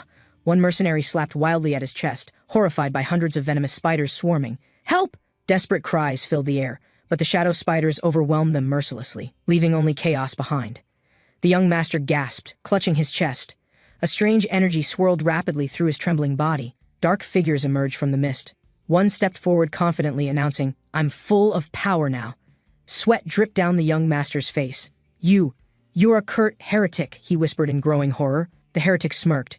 "Took you long enough to notice," he replied, enjoying every second of the fear. "Let's work together, young master. You'll get revenge. I'll secure the Book of the Divine King." The heretic grinned wickedly. "Well," he muttered under his breath, fully enjoying the chaos about to unfold. Blood splattered again. His eyes gleamed dangerously, the corrupted power growing stronger with every passing heartbeat. Dark mist gathered. Soldiers collapsed instantly as invisible forces suffocated them before anyone could react or resist. "Not that you have a choice now," the heretic sneered. His control over them was absolute, unstoppable. Meanwhile, unaware of the unfolding massacre, captured civilians gathered quietly under strict surveillance near the eastern gate. The heretic sneered coldly. "No one is allowed to leave this village from now on. Get the rat." Soldiers rushed forward, weapons drawn, desperately trying to intercept the lone escaping figure. Far above, the fortress walls glowed faintly under the darkening sky, ominous and silent against the horizon. A hooded figure slipped between curtains, eyes locked onto the rising threat from the eastern fortress gates. Guards nearby murmured confusedly. "Huh?" None had noticed the shadow already moving swiftly among them unseen. Frustrated villagers gathered. "Well, those guys aren't letting us leave the village," one man explained anxiously. Another demanded, "Why can't we leave?" His voice trembled slightly, sensing the growing tension among the crowd. A guard stepped forward, eyes glowing faintly. "Because we said so," he declared, his voice unnervingly calm. "You don't have the right to stop us," someone muttered defiantly, stepping slightly forward despite the threat. Ignoring the danger, one man stood firm. "Move! I'm heading out," he declared, refusing to show fear. With one brutal motion, the guard silenced the protester, blood dripping as fear gripped the crowd. "I said, no one is allowed to leave," the enforcer repeated coldly. "Yes. No one," others echoed. A loud commotion erupted suddenly. One brave soul broke free, sprinting desperately toward the open gate. Hidden among the guards, a figure muttered quietly. "But something is strange. Yes, strange," his eyes distant. Darkness filled his mind. "I'm hungry," he growled, teeth bared, lips trembling as something terrifying awakened inside. The boy's eyes widened in terror. A dark, corrupt energy flared violently, consuming his remaining control. Green flames surged from his body. With an agonizing scream, his mind shattered under the demonic influence. Breath trembling, he tried resisting, but monstrous instincts took hold. Painful memories blurred beneath the overwhelming hunger. Suddenly, a sharp arrow whistled through the air, striking with deadly precision before anyone reacted. Blood erupted violently. Shocked gasps filled the air as the possessed victim fell lifelessly before the stunned crowd. Confused and trembling, the infected man weakly muttered, "Huh?" His mind struggled against the growing corruption. Before finishing his thought, his jaw stretched unnaturally, monstrous energy erupting violently from within his shattered body. A powerful strike descended instantly, sword piercing clean through, ending his suffering before further transformation could complete. The lifeless body collapsed with a heavy thud. Blood spread across the dirt, soaking into the ground. A lone swordsman stood firm amidst the chaos, his blade dripping, eyes cold and focused on survival. Tiny spider-like creatures crawled across the blood-soaked weapon, their green eyes glowing faintly with malicious intent. The mysterious warrior lowered his weapon confidently. "They're subordinates of the Spider Queen, Arthra," he declared calmly. Panic filled the air as terrified villagers scattered, desperately fleeing from the chaos surrounding the eastern gates. Azadine stood calmly atop the stone platform, his blade resting, eyes locked on the approaching darkness. "Azadine," Ariel called out, her voice breaking through the heavy tension blanketing the battlefield. Azadine answered coldly, No, this is just the beginning. Prepare yourselves for what's really coming. Go inside the tent, rest, and eat, he ordered. Ariel hesitated. Right now? She questioned, confused. Azadin shouted back angrily. Of course! Do you know how many people are starving to their deaths? Ariel's eyes widened suddenly. A terrible presence crept near. She gasped, unable to utter a full warning. Shadow loomed ominously behind Azadin. Ariel finally screamed, Azadin, behind you! Her voice cracked with raw panic. Azadin calmly turned his head. He muttered, showing no fear despite the monstrous threat emerging. In one smooth motion his blade flashed. The creature fell before it could land a single blow. Azadin remained focused. Despite the chaos, his mind calmly analyzed the battlefield for the next threat. The corrupted victims stumbled forward, eyes glowing faintly, their thoughts consumed by a single overpowering command, eat, hungry. The monstrous chant grew louder, have meat, must eat meat, as their twisted bodies lurched toward the living. Azadin's eyes narrowed. He's still moving despite his state. The spiders must be controlling his nervous system. Another wave advanced wildly. Without hesitation, Azadin sprang forward, blade drawn, determined to stop the mindless horde. Azadin smirked. What will happen if I send shocks through his body, I wonder, he muttered. With perfect timing, Azadin launched forward, his weapon crackling as he aimed directly for the creature's core, the infected being convulsed violently, its unstable form unable to handle the intense electrical surges flooding its system. Ariel observed quietly. Let's test it, shall we? She whispered, preparing her own magic for the next wave. A brilliant surge of blue light exploded. Azadin struck again, lightning dancing fiercely with each calculated movement. A violent pulse of dark energy burst forth. The towering creature roared, shaking the entire battlefield. With terrifying speed, the creature launched a deadly tendril upward, shattering the fortress walls effortlessly upon impact. Massive claws slammed into the ground, tearing apart stone and flesh alike, hunger driving its wild rampage. The monstrous appendage descended rapidly toward Azadin. Calmly he pivoted, dodging it with perfect practiced precision. Azadin countered immediately. His sword slashed through the monstrous limb, severing it before the beast could react. The corrupted horde lunged, but Azadin's precise strikes pierced their hearts before they could even touch him. Watching the chaos calmly, Azadin smirked slightly. He evolved, he muttered, recognizing the creature's terrifying transformation instantly. Azadin, Ariel's voice rang out again, this time filled with desperation and rising fear for his safety. Azadin remained unfazed. Gripping his burning weapon tighter, he prepared to unleash its full devastating potential. With a blazing arc, Azadin's sword swept through the air, fire trailing, incinerating everything standing before him. The burning wave swept through the enemy ranks. They screamed, their corrupted minds unable to endure the flames. Azadin stepped forward, gripping a flaming torch. His precise control ensured the inferno didn't spread recklessly. The battlefield glowed bright orange as flames devoured the advancing horde, pushing them back from the gates. Painful, mindless wails echoed as the burning creatures stumbled, consumed entirely by the merciless firestorm. Azadin smirked. Nice work. Make sure the fire doesn't reach the merchant tents. This is half bad. The villagers gathered their courage. Burn those bastards, one shouted, rallying the others to push back fiercely. Flames devoured the corrupted horde. Their agonizing cries echoed as their bodies collapsed under the relentless firestorm. Azadin calmly approached the struggling creature. You should stay still, he muttered, flames swirling around him. With a precise motion, he ignited a blazing arc. Stay nice and toasty, Azadin said coldly. The creature screamed its final fiery cry. Flesh melted away, leaving nothing but ash and smoldering bone. Azadin stood silently among the flames, his eyes scanning the battlefield for any remaining threats nearby. Excited shouts echoed. Oh ho, it's dead, burn the others too! The villagers had tasted victory and wanted more. Azadin sighed quietly. What about the food and water? He asked, turning toward his exhausted companions. Ariel smiled proudly. We got everything we could find. Should we bring the goats over too? Azadin laughed softly. Hold on, weren't we really useful just now? Ariel grinned, her spirit fully restored. Ariel grinned boldly. You'll continue needing us, so you should just take us in as she began. Azadin paused. His owl familiar returned swiftly, wings stretched wide. Azadin, it called urgently from overhead. Azadin's gaze sharpened. Is there a new contractor? He asked quietly. The owl responded. West. They've just stopped breathing. Damn it, Azadin muttered under his breath. He clenched his fists, knowing the situation was deteriorating rapidly. Without hesitation, he ordered, You two, prepare the fire. We're going to the western gates. Immediately. Azadin dashed toward the western gates. His swift movements barely left a shadow beneath the evening sky. Watching from afar, Ariel sighed. He's just flat out operating us around at this point, she muttered. Without hesitation, Azadin unleashed a powerful sweeping strike, his blade glowing bright as corrupted enemies closed in. A horrid shriek rang out. The corrupted creatures stumbled backward, their bodies sliced apart by Azadine's precision. Azadine followed through seamlessly, his blade cutting a deadly arc, never stopping as more enemies fell before him. Azadine narrowed his eyes. A human would have been knocked out long ago, he muttered under his breath. Blades clashed fiercely. Azadine dodged relentless attacks, realizing these creatures mutated faster than anything he'd ever encountered before. Green-eyed horrors advanced. Not to mention, these guys just keep mutating. And their numbers are increasing rapidly, Azadine assessed. Azadine gritted his teeth. I won't even be able to reach where the contractor is at this rate. Without hesitation, he hurled his charged weapon.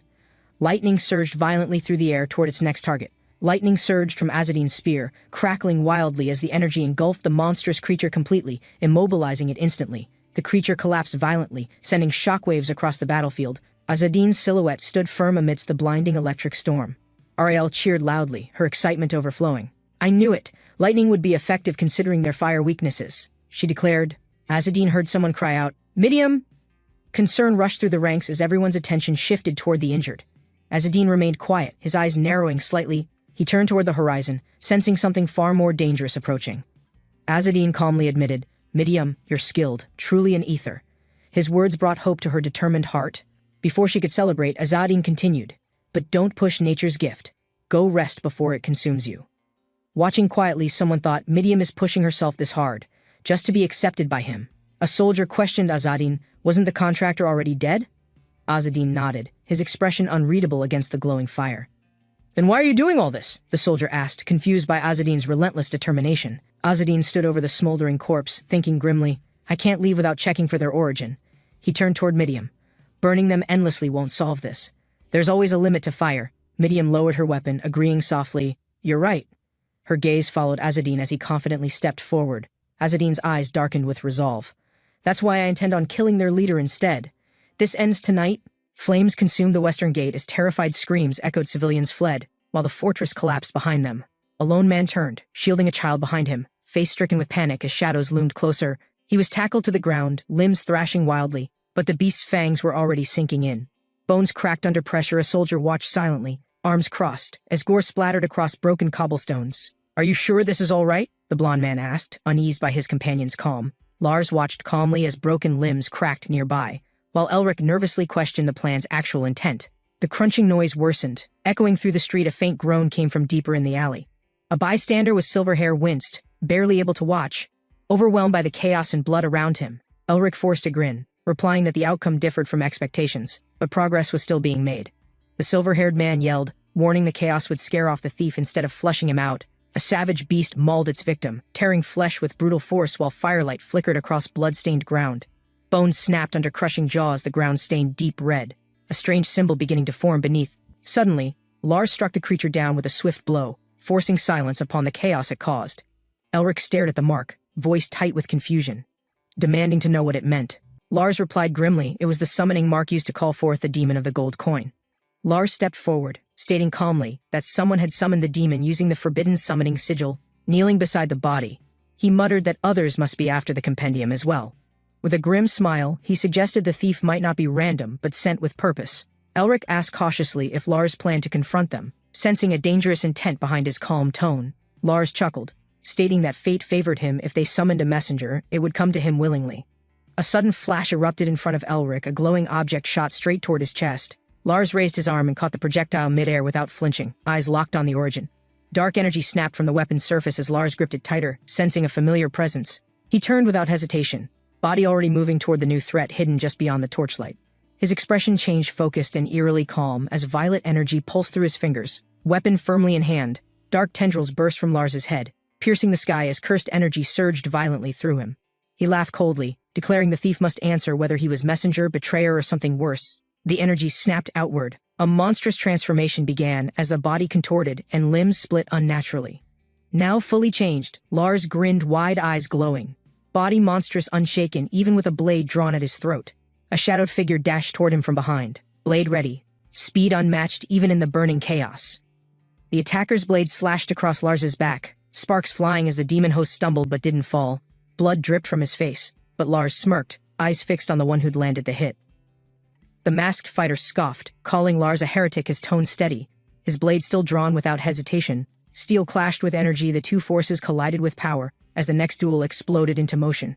Blades locked again, Lars' claws met the sword, neither yielding as smoke and fire churned around them. Elric deflected another attack, maintaining distance as Lars advanced, his expression cold and utterly focused. He muttered a warning. Lars' energy was shifting, pressure rising, and the battlefield growing unnaturally still. Lars roared, grabbing the swordsman mid-step, yelling that brute force would never pierce the truth he guarded. Their blades rang repeatedly, each clash louder than the last as the masked warrior watched for an opening. Without warning, a blue strike sliced through the air, aiming directly at Lars' exposed side. Lars staggered back, coughing blood as the attack pierced through his side, barely holding himself upright. A calm voice observed the scene, noting that Lars was still standing despite such a severe wound. The speaker warned Lars should have stayed down, resisting after turning into a heretic was foolish without true strength. Facing him, Lars grinned darkly, declaring that if this was their limit, they couldn't hope to win. With a violent surge, his body twisted and grew flesh bubbling as new limbs burst forth in defiance. The masked archer stepped forward calmly, speaking with certainty as he prepared to end the creature's rampage. Lars's glowing eyes widened slightly in surprise. He hadn't expected the archer to approach so confidently. The archer called him a spider, mocking Lars's transformation as weak despite all the limbs and power. In a blink, he moved in close, grabbing Lars by surprise, lifting him with brute force. Lars screamed, retaliating wildly as a sharp jab pierced his side and the archer slipped beneath his guard. The archer invoked an ancient technique, channeling energy through his body as his blade glowed violet. He called it the Psalm of the Emperor's Reign, a forbidden strike known only to few. Mocking Lars's transformation, he remarked even monstrous limbs couldn't help those who couldn't defend their own backs. With a single word mistletoe he struck, the blade slicing deep into the target without hesitation. Blood erupted from Lars's chest. The slash had landed true, forcing his body to twist in pain. Azadin collapsed to the ground beside Lars's body, still breathing heavily, but his hand moved quickly.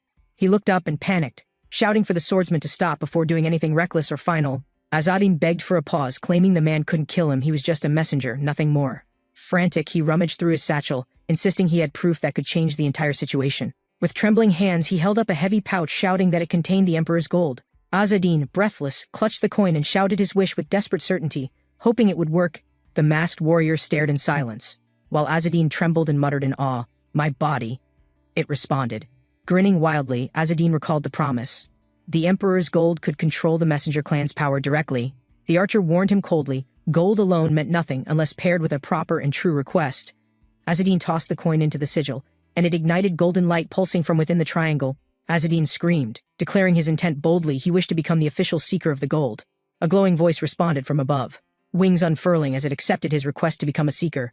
The archer looked unimpressed, questioning how someone like Azadin could be recognized as anything more than trash. Azadin's relief was instant, breaking into tears and cheers, convinced he'd now been spared from certain death. From behind, another voice called his name sternly, signaling that his trial was far from over. The archer reflected silently, realizing Azadin's impulsive wish had triggered something far more dangerous than anticipated. Night fell over the region, but magical tension still lingered, evidence that the summoning wasn't fully over. Among allies, the truth emerged. Azadin's request had activated the ritual, legitimizing him as a bound seeker. They now faced a new challenge, limiting the side effects of his uncontrolled bond with the gold. Midian prepared a containment spell, considering a low-impact shock to test Azadin's current magical resistance threshold. Midian approached the archer, offering help despite his clan's distance, and the uncertain contract Azadin triggered. She questioned the fairness of aiding him without a formal bond, hinting frustration over unclear roles and obligations. Despite her complaints, she agreed to assist, annoyed but unwilling to ignore the situation's growing danger. The archer relented, officially accepting her as his apprentice, acknowledging her skills could be useful after all. Overjoyed, Midian thanked him sincerely, promising to do her best now that the bond was acknowledged. Midian smiled while explaining her reasons, leaving the boy beside her stunned and unsure how to respond. In a flashback, he remembered threatening to jump just to get her attention, but she ignored him. He clenched his fist in frustration, realizing Midian's praise had never once been directed at his efforts. Now, Azadin was receiving her approval, and the boy silently questioned how it had even happened. Meanwhile, Midian cheerfully offered snacks and encouragement to Azadin, who stood there awkwardly but visibly motivated. Azadin panicked, fearing death as magical sparks surged around him, unsure if Midian took the request seriously. Midian unleashed her lightning spell with cheerful precision, channeling power directly at Azadin without holding anything back. Electricity engulfed Azadin's body, his skeleton briefly visible, while his scream echoed across the training field under night skies. Azadin's blade landed with precision. The enemy collapsed backward, armor clattering neutralized before launching a second strike. Beside him, his injured ally stumbled. Her stance weakened, body trembling from exhaustion after the intense skirmish. The fallen enemy remained motionless, Blood pooled beneath the mask, no sign of movement or magical retaliation followed. Azzedine scanned the surroundings. With enemies down, he sheathed his weapon, eyes tracking unseen threats nearby. His focus sharpened. Something wasn't right. A hidden force lingered, waiting, watching their moment of weakness. Azzedine approached the group cautiously. The atmosphere grew tense as the girl analyzed his expression in silence. Tension escalated when one member questioned his intentions. Another mocked, dismissing the moment with careless amusement. Disagreement flared. Ishmael, impatient and sharp-tongued, suggested killing Azzedine now that their shared mission was complete. The others recoiled at Ishmael's words. One member objected, reminding him they had fulfilled their obligation. Azzedine responded firmly, no. His tone cut through the air. He still had unfinished business with them. A divine decree was issued. The Emperor's voice officially accepted Azzedine as a protected contractor. That status granted him lasting protection, even beyond his request. Due to his earned worth and sincerity, Azzedine, hesitant to leave, revealed a personal goal: he wanted remaining spider mercenaries eliminated from the village. He held back the request, fearing backlash. The young contractor's persistence often led to emotional overreactions. Before they could respond, an urgent shout echoed nearby. Soldiers recognized their presence. It was the king's church. Villagers cheered, relieved by the church's arrival. Azzedine watched silently, unsure of their true intentions. He decided to leave with the group. The church would handle the spider mercenary remnants. Suddenly, Ishmael called out. Panicked, he begged to join them, fearing what the church might uncover. Confused, Azzedine listened as Ishmael pleaded. The man clearly hid something the church wouldn't overlook. Azzedine hesitated. Ishmael reminded him of the contract's terms. Protection continued even after the task's completion. After everything, Azzedine exhaled deeply. The chaos faded, but tension still lingered behind his expression. Later, Ishmael frantically searched for shelter. He shouted at passersby, trying to command their attention. Locals froze in place. A knight's sudden presence caused fear, especially from someone dressed like Ishmael. Ishmael's arrogance flared. His companions quickly restrained him, trying to avoid attracting more attention to themselves. A masked figure answered calmly. She explained they were travelers and needed only a night's lodging. A local villager welcomed the group without hesitation, offering shelter and directing them toward a safe place. The masked traveler nodded in thanks. The man explained his family had early chores and needed rest. Ishmael whispered complaints. He was stopped before lashing out, his prejudice showing through condescending remarks about commoners. Azzedine asked for clarification. Ishmael arrogantly claimed poor people remain poor because they lack discipline and effort. Azzedine stiffened at the harsh judgment. Tension quietly rose as his patience with Ishmael began to thin. Azzedine smirked and reminded Ishmael that even nobles had reasons for traveling with common mercenaries. Ishmael's pride flared, but the truth stung. He couldn't argue against his own suspicious circumstances. The masked companion dismissed the moment, advising Ishmael to think more before speaking again so carelessly. The group settled their plan. Animals tied downstairs, and everyone would rest on the upper floor. Ishmael hesitated again, grimacing. He questioned the cleanliness of their shelter, clearly unaccustomed to rough conditions. As they settled down, the girl turned to Azzedine with a quiet, serious question about authority. She asked directly what the king's church was like, curious about their reputation and true nature. Azzedine recalled the villagers' reactions, fear and relief mixed, when the holy knights appeared during tense moments. He explained they enforced royal laws and practiced white magic, which made citizens trust their authority. Azzedine's thoughts trailed off as Ishmael snored nearby, clearly unaffected by the conversation or their concerns. Ishmael groaned loudly in his sleep, disturbing the quiet as everyone tried settling in for rest. Azzedine and the girl watched, unimpressed, but chose not to react further to the disruption. He suggested sleep. They agreed rest was necessary after the day's events and the tension with Ishmael. Morning arrived. The sun rose calmly over the nearby forest where Azzedine's group remained unaware of danger. Unseen by them, armored feet stepped into the forest's edge. Someone was approaching from the shadows. A patrol unit led by Sir Gardreg advanced through the forest, scanning for signs of threat. One soldier, tired and annoyed, asked Gardreg how much longer they would wander the woods without purpose. Gardreg replied curtly, expressing his own frustration, but determined to complete the mission without shortcuts or lies. Another soldier complained loudly, suggesting they lie about completing the task and return for rest and drink. Before finishing his thought, the soldier noticed something. His tone shifted. He had spotted something unusual ahead. The knights paused near the tree line. One asked quietly about a rumor that clearly made others uncomfortable. Gardreg responded sharply, refusing to explain.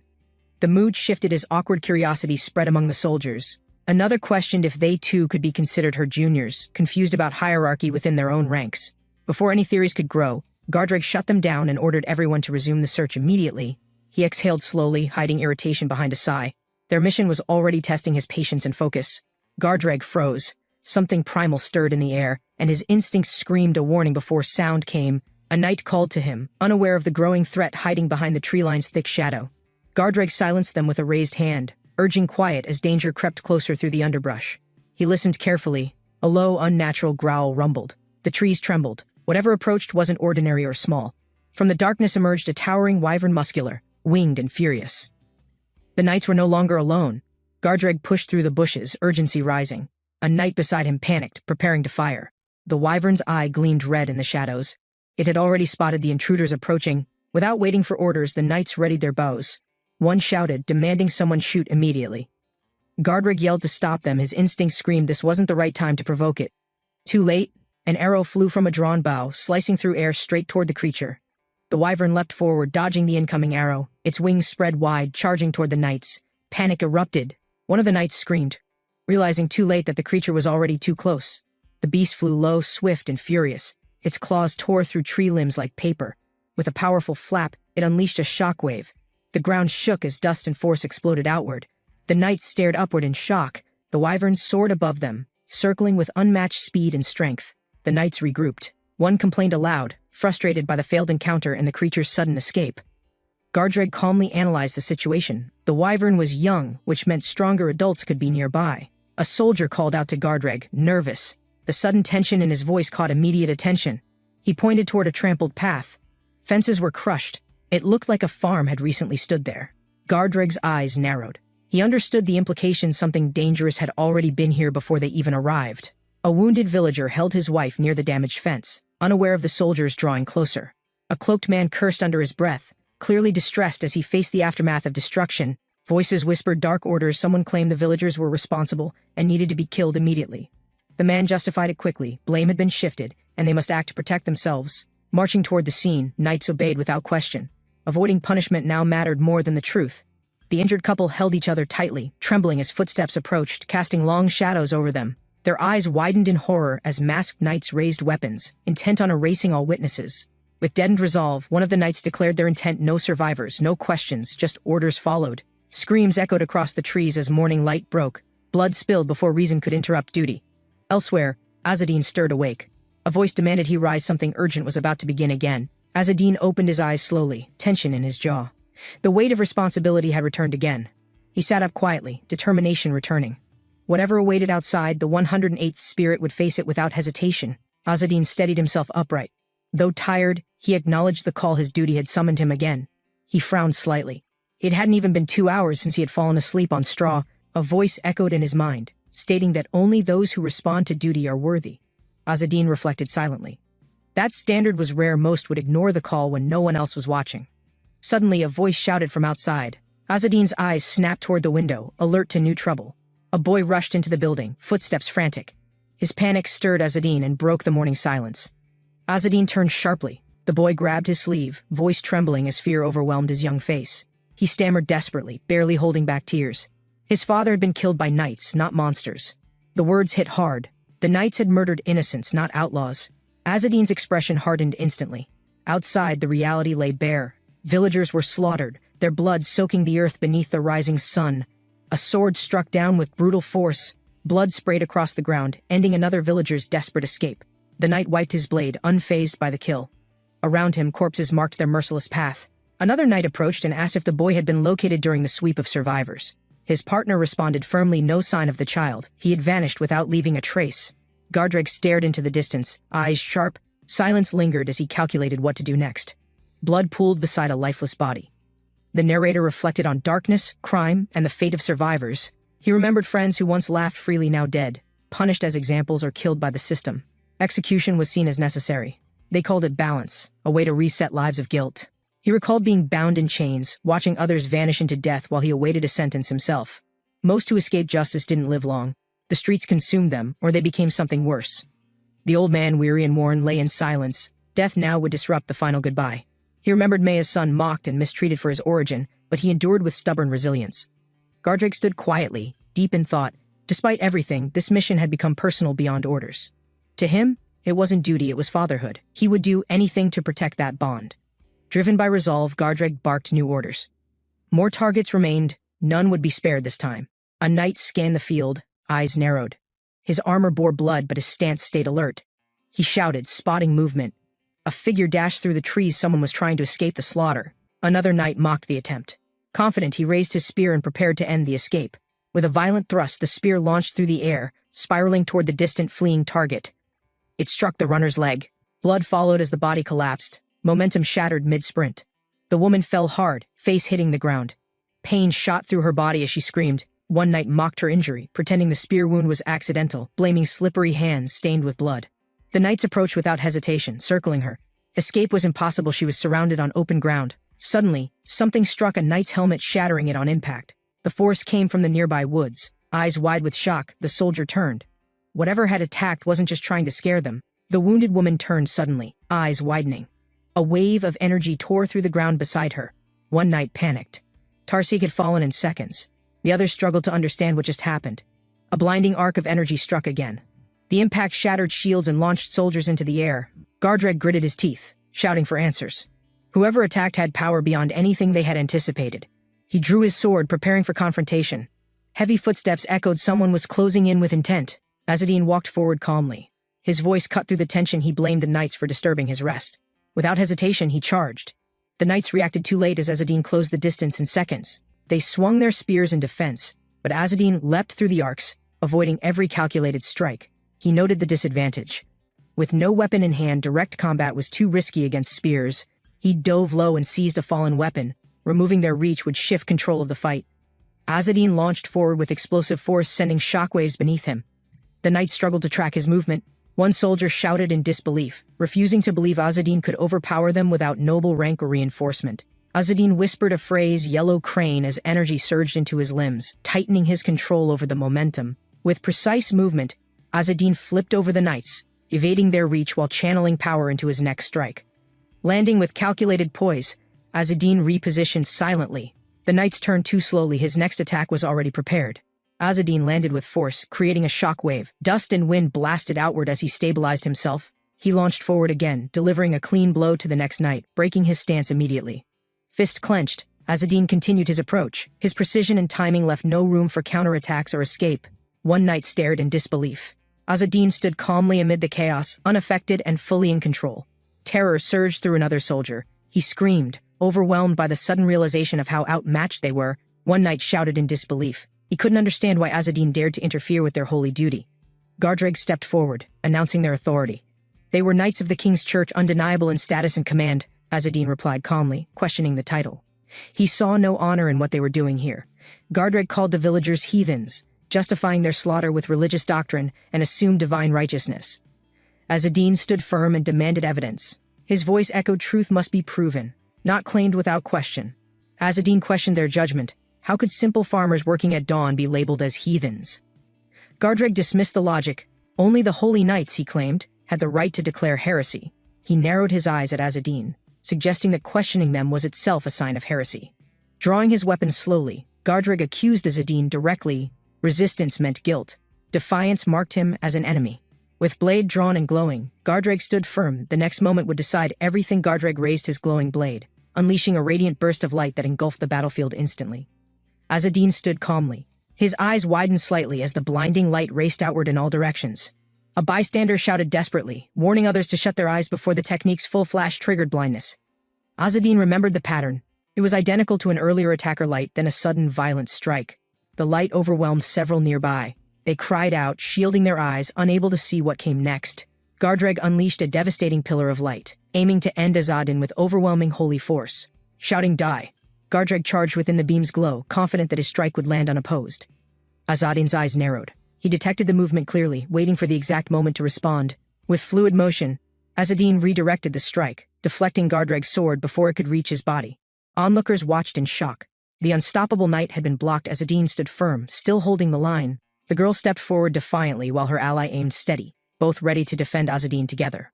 Azadin leapt from the hill, blade drawn, reacting to a sudden presence none of them sensed nearby. Ro froze as Azadin landed. No enemies in sight, just tension, as if danger had passed unseen. The group closed in cautiously, uncertain if Azadin attacked a threat or hallucinated another phantom from the curse. Azadin's silence revealed doubt. His instincts flared without cause, a symptom growing worse with each passing encounter. They recalled earlier ambushes by holy knights. Now, paranoia spread. Was Azadin losing control, or sensing something deeper? A lone soldier approached, sword raised. His presence shifted the air. Azadin's group immediately prepared for confrontation. Ro recognized the man's insignia. His expression darkened, realizing trouble had followed them out of the forest. The soldier pointed accusingly, shouting. He had identified the members of the outlawed Herald clan, cursed and hunted. Whispers spread. Nearby villagers reacted in fear, realizing the emperor's enemies had quietly entered their peaceful home. The man declared them soulless heathens. His voice echoed with hatred, confirming the villagers' fate was sealed. Azadin questioned the soldier's claim, calmly suggesting the accusation lacked evidence beyond his own biased assumption. The soldier hesitated, momentarily thrown off by Azadin's composure and the logic behind his indirect challenge. Analyzing their weapons, Azadin deduced they were hunters. Not invaders. Short spears weren't suited for real combat. He proposed they had accidentally killed a local, then silenced witnesses to cover their careless mistake.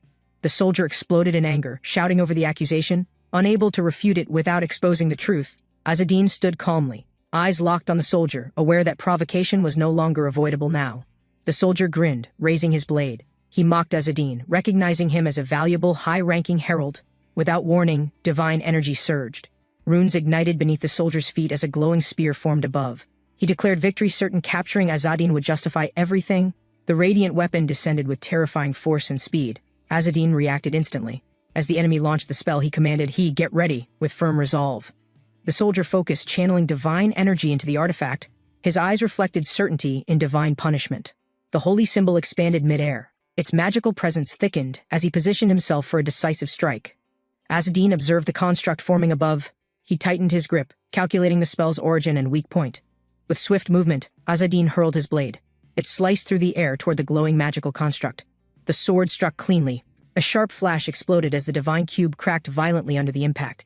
The holy construct cracked further.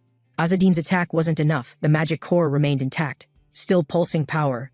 Azadin muttered in frustration, realizing the containment spell hadn't failed. A stronger blow was now necessary. The box released a shockwave. He shielded the others, but both he and Ariel were thrown back. Azadin turned calmly, stepping past the chaos. He approached Ariel without hesitation, eyes already scanning her gear. Ariel noticed his intent. Before he asked, she handed over her enchanted blade without hesitation or question. The glowing cube resisted destruction. Runes flared again, unleashing another violent shockwave across the scorched forest floor. Azadin braced himself mid-charge, the ground cracked beneath him, the sheer pressure forcing him to reconsider timing. He spotted its movement, unstable but pulsing. The artifact was weakening, but still capable of dangerous retaliation. Without hesitation, he nocked 3 arrows, breathing steady. His aim narrowed, seeking a precise, decisive impact point. The arrows flew at once. Each one targeted a different rune carved into the floating golden cube. Ariel shouted in panic. His arrows missed their mark, and the artifact's energy began rising dangerously. The enemy mocked them, laughing at the failed shot. He underestimated the group's resolve and coordination completely. He readied his next move. He remained calm, knowing this was only the opening in their setup. Suddenly, Ro dashed forward. With one quick motion, he struck the distracted soldier before he could respond. Using the momentum, Ro launched himself into the air, aiming to land a direct strike on the cube. The ground split from impact. Dust rose quickly, but the enemy realized Ro had vanished mid-charge. Confused, he scanned the field. Ro's presence had disappeared from his line of sight entirely. Suddenly, Ro emerged above him, his blade already descending. The surprise left the soldier completely unprepared. With both hands gripping the hilt, Ro steadied himself in the air, channeling weight into the strike. The sword fell like a bolt. The enemy had no time to block as it descended fast. He remained focused, sensing something strange. His instincts told him the fight hadn't ended, something was incoming. Ariel's eyes widened. From across the field, an unfamiliar energy surged, drawing everyone's attention suddenly. A swift object sliced through the sky. The noise cut sharply, startling the group into readiness. A blue arc shot past them, too fast to follow. Its origin and purpose were completely unknown. Azadin turned calmly, adjusting his stance. He understood this wasn't over. Someone else had just entered the fight. He stayed alert. Though the threat was gone, his expression remained unreadable, voice low and restrained. Time passed. The battle's dust settled. Quietness returned, though its silence felt heavier than any noise. The village roofs glowed under daylight, but peace had arrived too late for some to witness it. He reached a fallen man's side. The injuries were fatal, there was nothing left to be done. A young boy ran over. His voice broke as he screamed, "Mom! Dad!" in complete despair. A grieving woman sobbed quietly over a fallen body. Her pain echoed across the quiet village square. She covered her face, overwhelmed. The reality of loss was setting in for those left behind. He stood over the mourners. His silence showed restraint, yet his presence called for immediate justice. He faced the captured knights, asking directly, "What will you do?" His voice carried weight and control. He offered mercy only if they agreed to repay the families for the lives their actions destroyed. He offered a condition: the knights must repent and serve the people they once harmed deeply. One knight hesitated. His thoughts raced. He only wanted to survive, not truly atone for anything. Fearful, the knight agreed. Understood, he muttered, planning silently to escape once trust had been restored. Before he could respond, a shout interrupted. A villager stormed forward, eyes filled with grief and rage. With trembling fury, the man screamed, "They killed my son!" Justice and mercy now clashed in plain view. A villager stepped forward, fury building. The people resented being called heathens after all they endured. For years, the villagers had obeyed the church, offering everything even when left starving during hard seasons. They never rebelled, yet still, they were condemned by knights who acted without reason or fairness. He intervened quickly, sensing the crowd's anger might explode. He wanted justice, not another wave of violence. One knight, still bound, shouted in protest. His pride blinded him, even as guilt clung to silence. Without warning, the woman struck. Rage and grief overtook her as the knight's insult reignited buried pain. Her blade sliced through the air. The gathered villagers gasped, stunned by her sudden, decisive violence. One knight trembled, watching his comrade fall. The situation had turned beyond negotiation. Fear replaced defiance instantly. The woman stepped forward again. Her voice was cold, steady. There was no justice left for talk. Tears in her eyes, she whispered his survival was unbearable. Her grief now demanded its own justice. The second knight was executed. Blood marked the ground. The villagers had delivered judgment without hesitation or mercy. Azzedine watched silently. The village had made its choice. Those knights would never be called protectors again. He knew this act would haunt them. Their names, once clean, were now bound to vengeance. In a bloodstained room, a child wept. Around him, silence weighed heavier than screams ever could. The sun set slowly. Justice, grief, and violence now shared the land. A new chapter had begun. As the sun set, Azzedine stood quietly. The burden of leadership now felt heavier than victory. He reassured the group. With the knights gone, they no longer faced direct threats from the church. But questions lingered. Doubts about justice and the legitimacy of the king's church crept into their thoughts. He turned to Azzedine, asking what many wondered: if forgiveness was truly ever part of the plan. Azzedine stared into the fading sky. His silence spoke louder than words. Intentions weren't so simple now. Azzedine believed forging a promise with a dying knight might save the Herald clan from disgrace. The golden light of resplendence revealed ancient contracts, binding the knight's final words to Azzedine's soul. 3 holy knights agreed to uphold their vow, pledging to protect the last herald standing alive. But betrayal spread quietly, and their corpses marked the broken pact none dared to honor again. Azzedine faced the dawn alone, gripping his sword, prepared to punish every traitor without hesitation now. Azzedine questioned why people swore oaths they never intended to honor, watching graves scatter the hillside quietly. He wondered what justice meant when promises were broken, leaving families without answers or any lasting peace. Standing among crosses, he thought of resentment swelling stronger each year within those who remained behind. He knew resentment might fade eventually, but survival as nomads would still burden every grieving parent. Azzedine sighed, realizing everything they fought for had only spared farm people temporary relief, nothing permanent. Azzedine stood calmly, turning to face the young man approaching with uncertain steps across the grass. The sunset glowed behind him as he explained there was no purpose in needless killing anymore, and he said they had already defeated their enemies, so killing them now was pointless cruelty. Azzedine clarified it would only matter if he'd lost control in battle and slain them. The young man shivered, wondering how Azzedine spoke so confidently about fighting the king's church knights.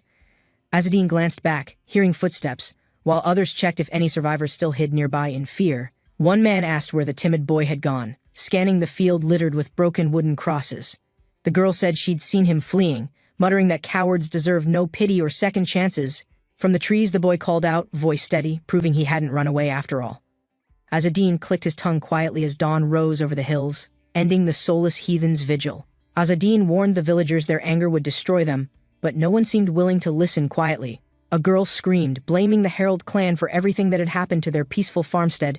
Azzedine turned slowly as the villagers held her back, her voice shaking with grief and fury. She shouted that without them, her parents would still be alive, safe in their simple home. Her older sister apologized for the outburst, explaining the child was too young to understand fully. Azzedine asked the man calmly where he planned to take his family after leaving their village. The man answered southwest, hoping distant relatives might shelter them while they planned for the children's safety. He looked away, admitting they needed time to decide what future remained for their young ones. Azzedine noted southwest meant traveling opposite Salsima, where many refugees had gathered to escape the turmoil. The man explained drought was worsening here anyway, so staying behind held no promise of survival. The farmer nodded to Azzedine, saying they would also leave soon before the land became dangerous again. Azadine watched them prepare, sensing their hesitation as they tried to find the right words respectfully. The man finally spoke, wishing the Herald clan the Emperor's blessing, voice trembling with uncertain gratitude.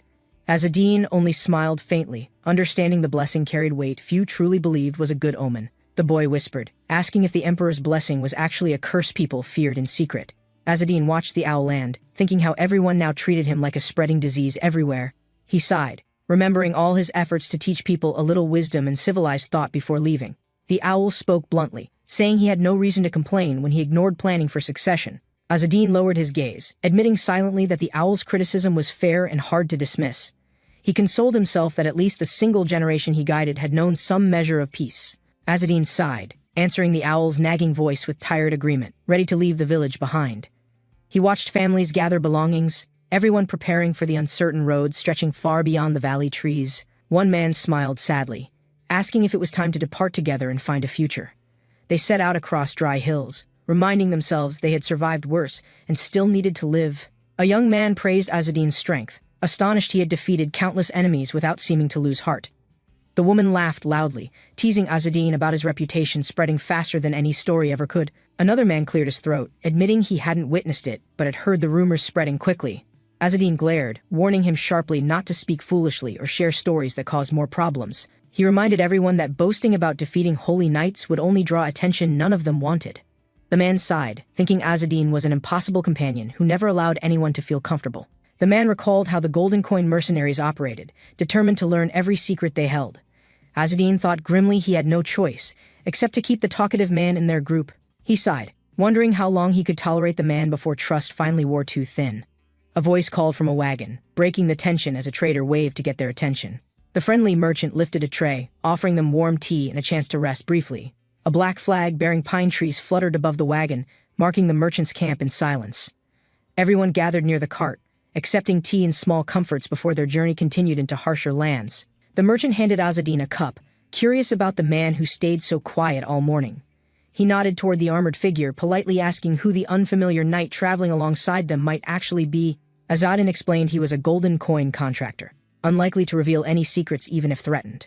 A rough-looking man asked Azadine where the 3-month crammed herald was planning to travel next alone. Azadine noticed the man's polite expression vanish quickly, replaced by curiosity and a hint of caution. He replied calmly that he was headed to Salsima, hoping there might be some work available. The merchant hesitated, then admitted there was a job, though Azadine was free to decline it.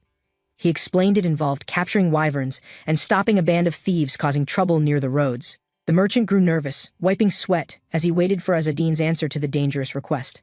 Azadine agreed calmly, saying he would accept the job if they provided sweets made of mugwort. He sat down quietly, folding his hands together, while the desert wind blew across the empty road. Azadine stood near the wagon, waiting patiently while the others prepared supplies under the harsh desert sun.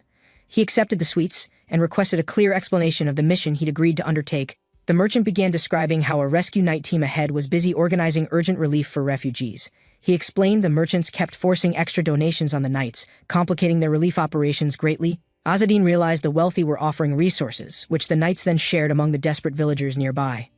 The merchant sighed, scratching his head as he tried to explain the situation without sounding overwhelmed. He said travelers were avoiding knights by using hidden paths, encountering bandits and wyverns along the way. The merchant added, the knights were also searching for sacred scripture while distributing supplies to the needy. He asked carefully if Azadine really planned to help, since he never accepted work from merchant unions.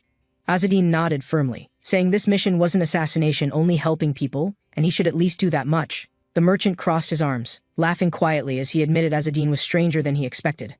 Honestly. Meanwhile, the girl clenched her teeth, glaring fiercely as she struggled to hold back her anger. She finally shouted Azadine's name, voice shaking as her patience and composure slipped away in seconds. Azadine turned quickly, surprised by her outburst, crumbs still in his hand from the mugwort snack.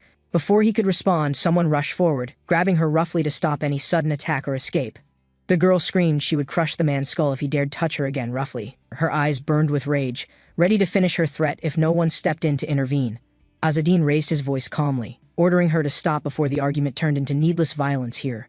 He reminded Midiam she might be an ether and subordinate, but the man outranked her in command. Azadine sighed, telling her he was sure she already understood her position, despite acting so recklessly.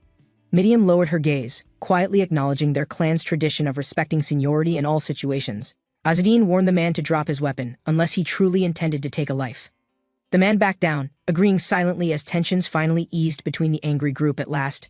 Azadine apologized sincerely, regretting they repaid kindness with conflict after enjoying the merchant's tea together. The merchant smiled, saying it was fine, urging them to focus on the wyverns and bandits ahead. Azadine glanced back at the merchant, sensing hidden anger beneath the man's earlier kind offers of tea. The merchant seethed inside, furious they humiliated him, vowing revenge for the insult he wouldn't soon forget. The group rode onward, crossing dry fields beneath a lonely tree, leaving tension behind for now. Azadine thanked Midiam quietly, but warned her not to provoke anyone connected to the Sawan butchers. Midiam smirked, asking if Azadine was actually concerned for her safety after mentioning the Sawan's brutality. The silver-haired man paused, surprised how organized and capable the Herald clan appeared during their preparations together. He considered quietly that maybe Azadine's group could accomplish things no other mercenaries dared to attempt before. Azadine interrupted firmly, saying he knew exactly what the man planned to ask, and wouldn't entertain it. He warned that if help was needed to pressure the Count, they should abandon the idea immediately. The man protested, explaining Count Kazal was healthy and wouldn't decide the matter of succession so soon. He remembered the rumors that the man's wealthy mother's family held dangerous influence across many regions. Stories claimed simply leading that household could crush rivals and shift alliances throughout the entire continent easily. The sinister smile reminded Azadine how power could corrupt even those claiming to act for family honor. The silver-haired man admitted he couldn't stay idle forever, though his actions always created more chaos around them. Midiam sighed, pointing ahead to distract them, saying she'd found the inn the merchant described earlier. The group approached a quiet inn, sunlight glinting off its windows as dust swirled around them. Azadine smiled faintly, saying he was about to meet someone he hadn't seen in a while. Midiam froze, her expression darkening at the idea of a reunion she hadn't expected to witness today. Wind picked up, carrying tension as they all realized this meeting would change their plans completely soon. The inn glowed warmly in the dusk, waiting silently for Azadine to step through its doorway. The mountain goat blinked lazily, chewing leaves as it watched the group's commotion without any concern. It sneezed suddenly, startling everyone with a loud snort that echoed through the quiet courtyard. Azadine rushed forward, trying to steady the goat before it knocked over supplies stacked near the entrance. Midiam stared at the goat, her mind blank except for the obvious word, "Mountain goat," someone called out, asking if Azadine seriously planned to leave the stubborn animal tied up here. Azadine led the others toward the inn, leaving the goat behind as evening light bathed everything. A gloved hand reached for the door, pushing it open to reveal warm light and voices inside. They stepped in together, stopping when several surprised faces turned toward them in sudden recognition and shock. One man stood quickly, eyes wide as he exclaimed that he knew exactly who they were. A woman beside him gasped, calling out Tarkiev's name twice to confirm she wasn't seeing things wrongly. Midiam leaned closer, whispering to Azadine, asking who the strangers were gathered inside the quiet inn.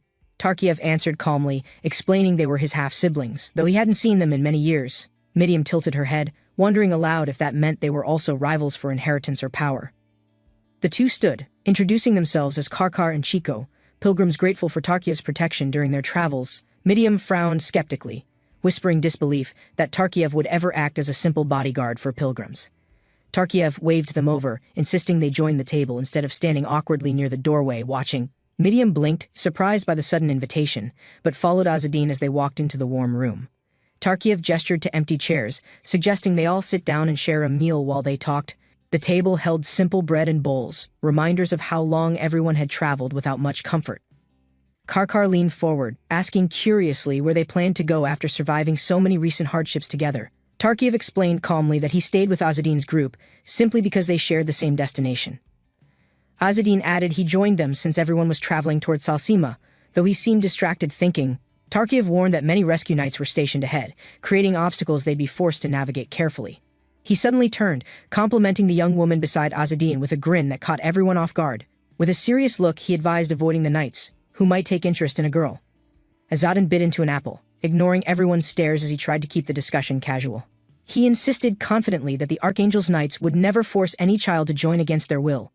The others sat in complete silence, unsure how to respond to his naive certainty about the knights. One man cleared his throat, saying Azadine must be a very devout believer to trust them completely. And under the cold moonlight, Azadine approached the lonely tavern, burdened by secrets none could imagine. Inside, men whispered as he entered. One lifted his mug, studying Azadine's worn pilgrim's cloak carefully. The hooded stranger nodded slowly, realizing this was the pilgrim destined to change their fates forever. A broad man laughed, explaining they were hired to escort merchants, sneaking past rebellious, feeble northern knights. His grin faded as he reminded Azadine that they alone financed the mercenaries guiding their passage. The loud mercenary raised his voice, declaring proudly that without them, Azzedine was surely doomed alone. Azzedine lowered his gaze, feeling irritation stir, though he kept his expression calm and carefully neutral. A white-haired man leaned closer, explaining that traveling together reduced monster attacks along the hidden trade routes. Beyond the inn, hungry eyes watched from shadows. Monsters preferred solitary prey rather than armed caravans passing. Azzedine sighed quietly. They were cooperating out of need, but their arrogance grated on his patience. Azzedine felt relief that the children had already gone upstairs, away from the noisy mercenaries below. Noham, Ishmael, and Chidi left early, while the large man insisted on more drinks and introductions. Azzedine declined, politely explaining he must remain sober because the pilgrimage demanded discipline and constant vigilance. The mercenary scoffed, waving a hand dismissively, mocking Azzedine's restraint as needless caution for someone young. He leaned closer, squinting at Azzedine's face, questioning bluntly if the pilgrim could even see properly. Azzedine lowered his voice, explaining the bandages were necessary to hide scars he preferred unseen. The drunk mercenary leaned closer, insisting on removing them, eager to satisfy his crude, intrusive curiosity tonight. Another man raised a hand, warning them to stop, voice calm but carrying a quiet authority. He reminded the others Azzedine had survived hardship, deserving respect instead of shallow, mocking games during supper. Ignoring the warning, the drunk grinned, asking if those children upstairs were really Azzedine's own little kids. Then, Azzedine stiffened when the drunk slurred that the girl upstairs looked especially pretty to him. Calmly, Azzedine corrected him, saying she was his cousin, not someone he would ever surrender. The mercenary laughed, rubbing his jaw, suggesting with a vile grin that Azzedine hand the girl over. He promised they'd raise her real well. Voice thick with menace, Azzedine could no longer tolerate silently. Azzedine's hand tightened, his voice cold as steel. Raise her? Over my dead body, bastard! Azzedine lied calmly, claiming their parents waited in the next town, hoping to end this talk. Inside he seethed. They weren't even hiding their intention to exploit her for their own gain.